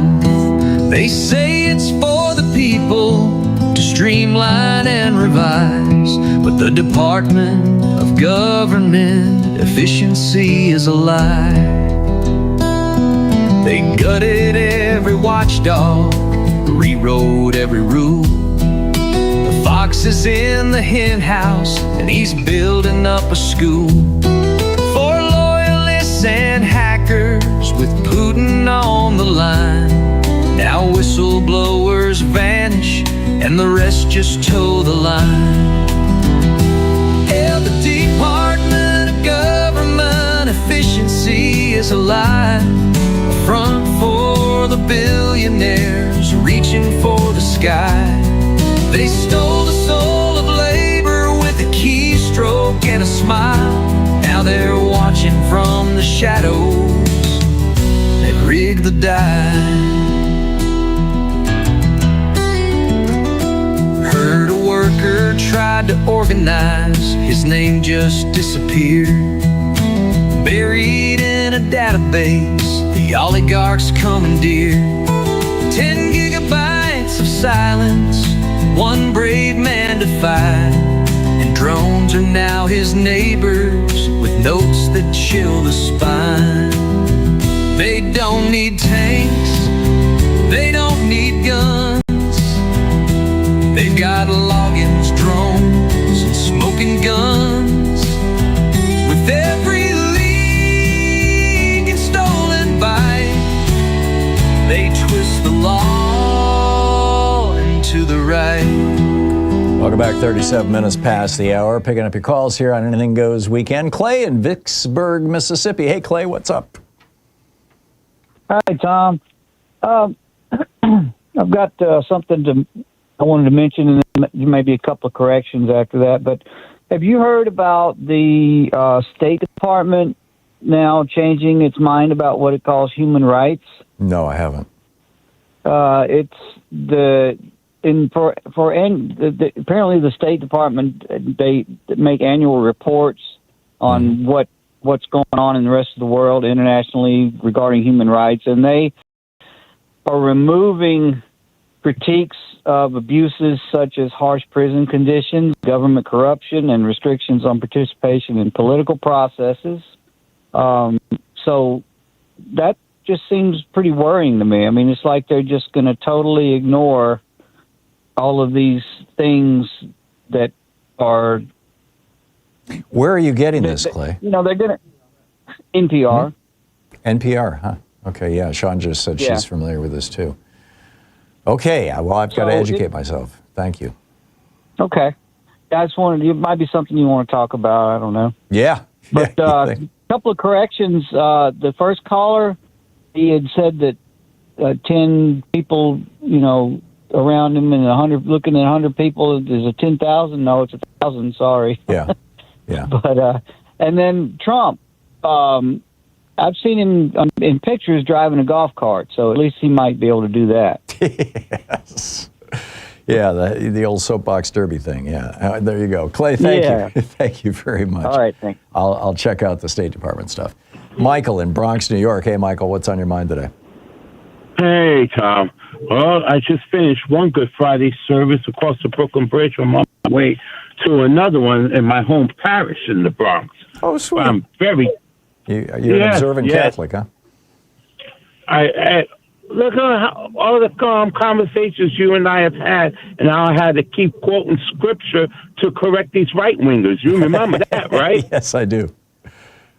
Okay, and what disturbs me really so much is what happened to Mr. Garcia, and then now you have a group occupying the White House. I'm not even going to call them an administration, and I'll explain why in a moment. No, I call them a all regime. this talk, well, yeah, you call it a regime. I'm calling it a criminal and terrorist organization. An administration would actually comply with actual law and order and comply with legitimate court decisions.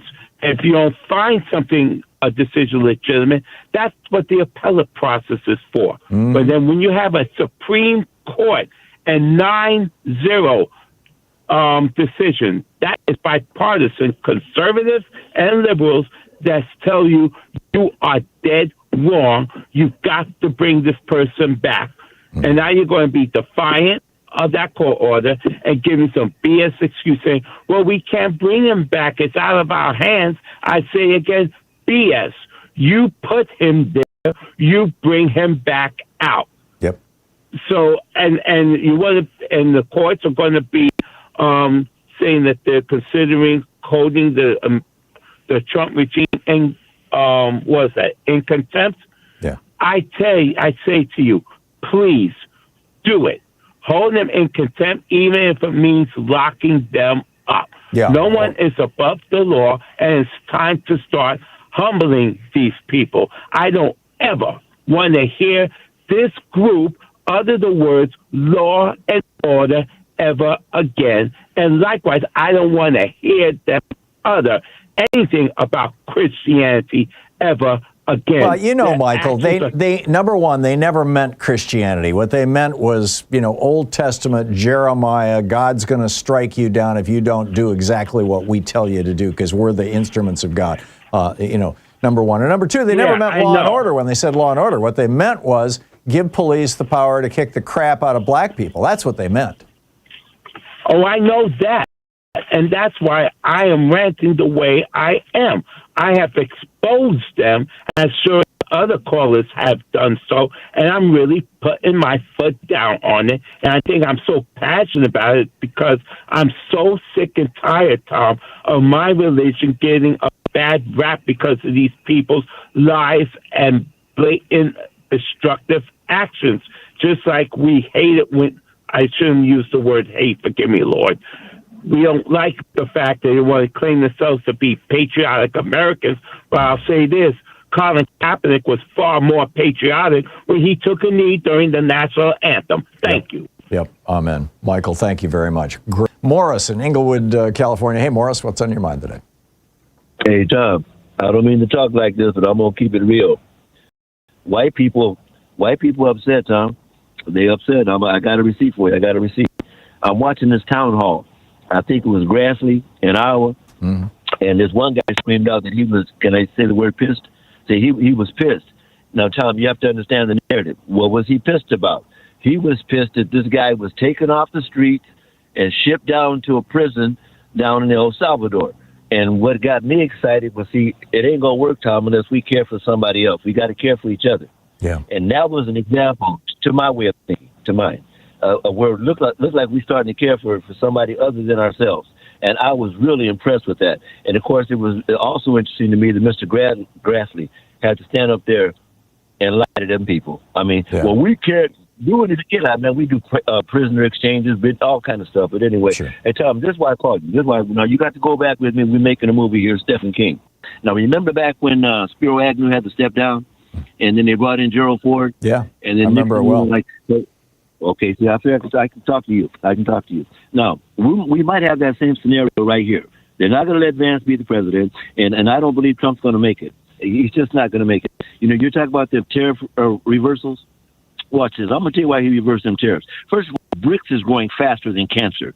All right, Nike got hurt, Apple got hurt, Intel got hurt, John Deere, Caterpillar, Walmart, Best Buy. I'm sure I left somebody else out. Plus, we're not getting any more mineral imports from China, Mali, Niger, Burkina Faso. I mean, this guy's messing things up, Tom. We're not producing anything in Michigan, Ohio, and Pennsylvania. There's no manufacturing.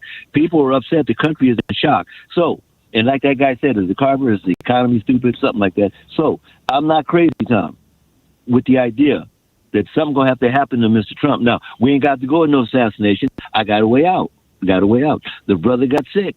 He got sick. Nobody knows the record, right? And he couldn't manage no more. But before he stepped up with that, we got to do something with Vance.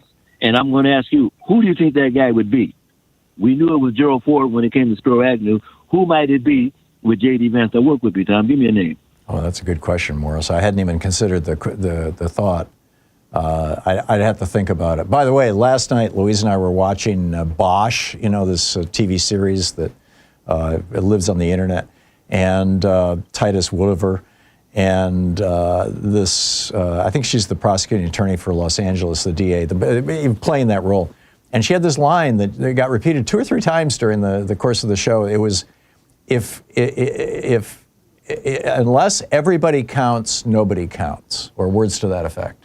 And I thought it was just brilliant. You know, it's just an encapsulation of what's being missed by Trump saying, "Oh yeah, we can just ship this guy off, and he doesn't really count. He's just an immigrant." You know, unless everybody counts, nobody counts. It's just great. Well, that impressed me, because when you see old white man, don't get mad at me, Tom, standing up for a dark immigrant, yep, we got a shot. Yep, we got a shot, Tom. I agree, Morris. I agree. It's a good sign. It's a good sign. People are waking the hell up. Morris, thank you for the call. Always nice hearing from you. It's 46 minutes past the hour. I'll pick up more of your calls on the other side of the break here. It's the Thom Hartmann Program. Taking back the mainstream media 3 hours a day, 5 days a week, right here. We'll be right back.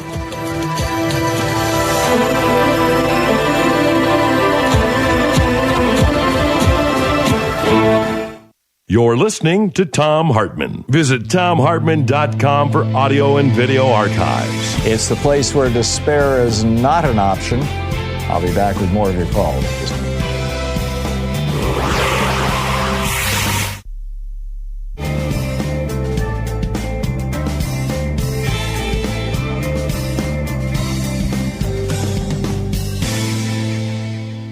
And welcome back. Jeff in Portland. Hey, Jeff, what's on your mind today?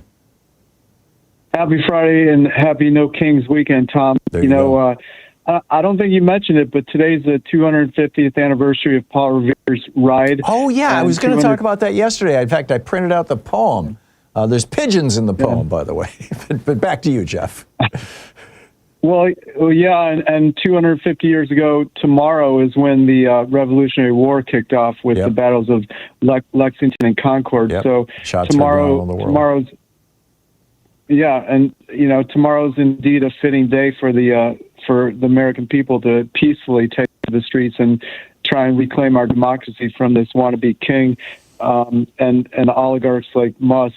And, you know, Tom, as you know, in just the last 50 years, there's been a $79 trillion redistribution of wealth from the bottom 90% to the top 1%. And that's according to the RAND Research Group, who are nonpartisan. So, you know, in my opinion, now more than ever, you talk about 80-year cycles, we need a DNC and a Democratic Party that adopts FDR's Economic Bill of Rights, which he introduced, I think, about 81 years ago. Mm-hmm. And you know, and I think it was David Brooks who you've been talking about. I believe he wrote a few months ago after Harris lost that he said she ran the best centrist campaign anybody could have run. So if that doesn't signal the end of centrism, her defeat, I don't know what will. And having said all that, you know, I agree with Brooks that this is an all-hands-on moment, and we do need everyone from all stripes in the streets this weekend. You know, because, you know, our democracy is hanging by a thread. And you know we're in trouble when David Brooks is sounding like you, Thom Hartmann, or Chris Hedges. And I recommend people reading Chris's Substack piece this week on American concentration camps. But and then finally, Tom, I think you got your Nazi Barbies mixed up. I think it's going to be Kristi Noem, not Pam Bondi. But Kristi Noem and Pete Hegseth, who decide if Trump can try and invoke this Insurrection Act. You're right. You're right. I'm sorry. Secretary of Defense. Yeah, you're right. Hegseth, and then Homeland Security. And HHS, yeah.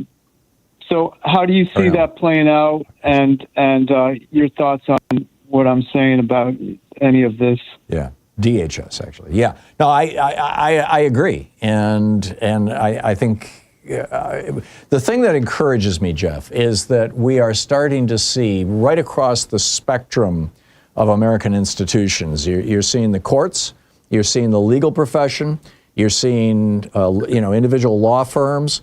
I'm waiting for some of these law firms that have rolled over and done the coward routine, like Paul Weiss, to reverse that and say, no, we're not going to go along with you. We'll see how that works out and shakes out. You're seeing universities, these 80 universities who are banding together now. You've got Harvard pushing back. I'm waiting for the media to start pushing back in a big way. So far, they're all kind of trying to keep their heads down. NPR in particular seems to be terrified. But you cannot negotiate with a dictator. You cannot negotiate with an autocrat. He will always eat your lunch. And he will never be satisfied. You give him an inch, he wants a mile. You give him a mile, he wants 10 miles. So, yeah, I'm with you. Jeff, thank you. Always great hearing from you. You always bring something to the show. I appreciate it. It's 10 minutes, soon to be 9 minutes before the hour, and I will be back with you in 1 minute.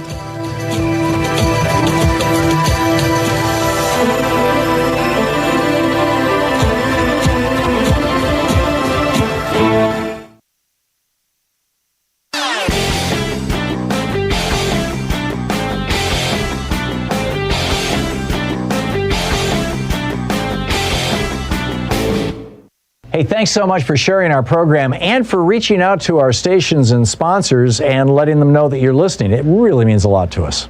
It's the great revenge. Trump's Orwellian America is taking shape. The key to it was this insane executive order titled Ending the Weaponization of the Federal Government. And basically what it does is it sets up the weaponization of the federal government. It proclaims that the Biden administration was, using the Justice Department to go after Trump people and Republicans, and it does it in a way that basically rationalizes they're doing the same thing. This is a absolute danger to our republic. This executive order and Trump's assertions around it, and you can read all about it. There's a whole op-ed about it, titled The Great Revenge, Trump's Orwellian America Takes Shape, over at HartmannReport.com. Get ready for the investigations, the arrests, and the show trials. HartmannReport.com. Check it out.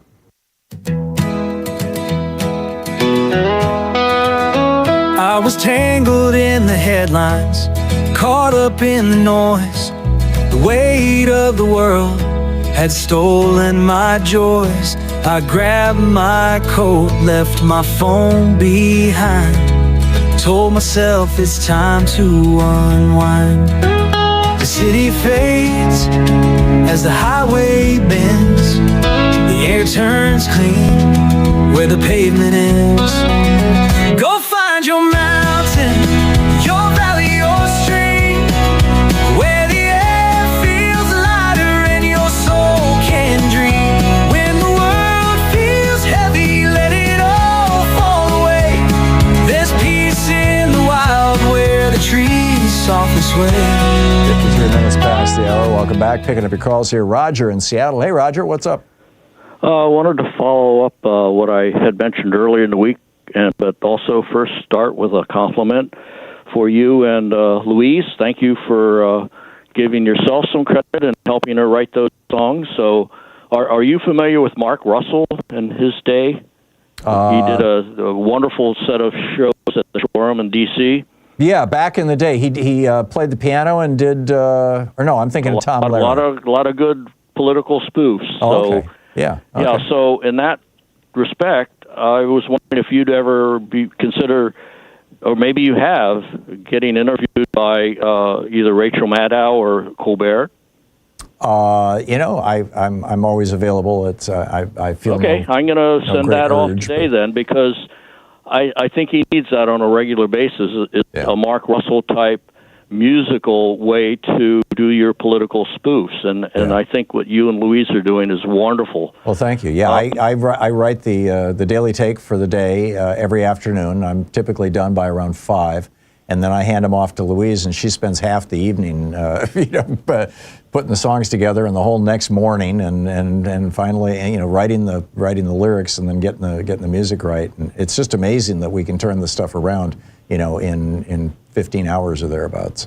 But unfortunately, Trump's errors last a few more than a few days, so she could always recycle some of your comments from yesterday or the day before. And well, that's what we're doing. I mean, very timely songs. Yeah, we've built this library of them, and of course, they're also available on Spotify and Apple Music and whatnot, and for free. You can just download them. I think some of them charge and some of them don't, but whatever. And they're over at HartmannReport.com too. You can download them. Right. So. Yeah, this is the first time I also did some research like Tuesday night before I made my comment on Wednesday, but what I was hoping for was maybe a good rant on the Libertarian Party, because the Project 2025 used a lot of their ideas. They wanted to go back to slavery, and that's why they're doing the DEI. So if you understand that the Libertarian Party, they just want the Defense Department and no other part of government.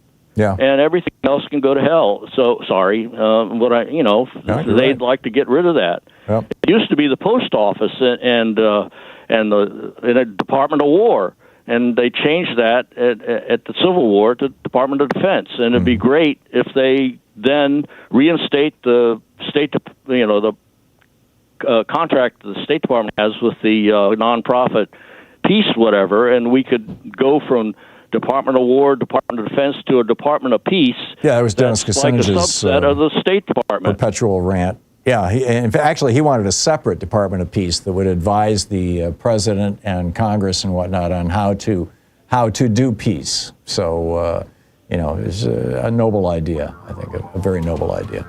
Roger, I'm out of time. Thanks for the call. I'm sorry, I'm just flat out of time.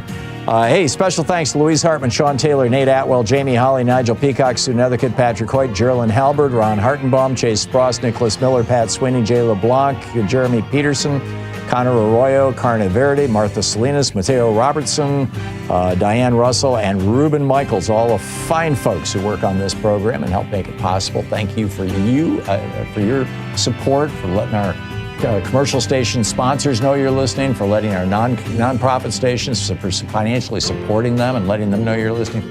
Thank you. Get out there this weekend. Get active. Tag You're It. Have a wonderful weekend. We'll catch up with you on Monday. Stay safe. You've been listening to Thom Hartmann. For audio and video archives, visit ThomHartmann.com.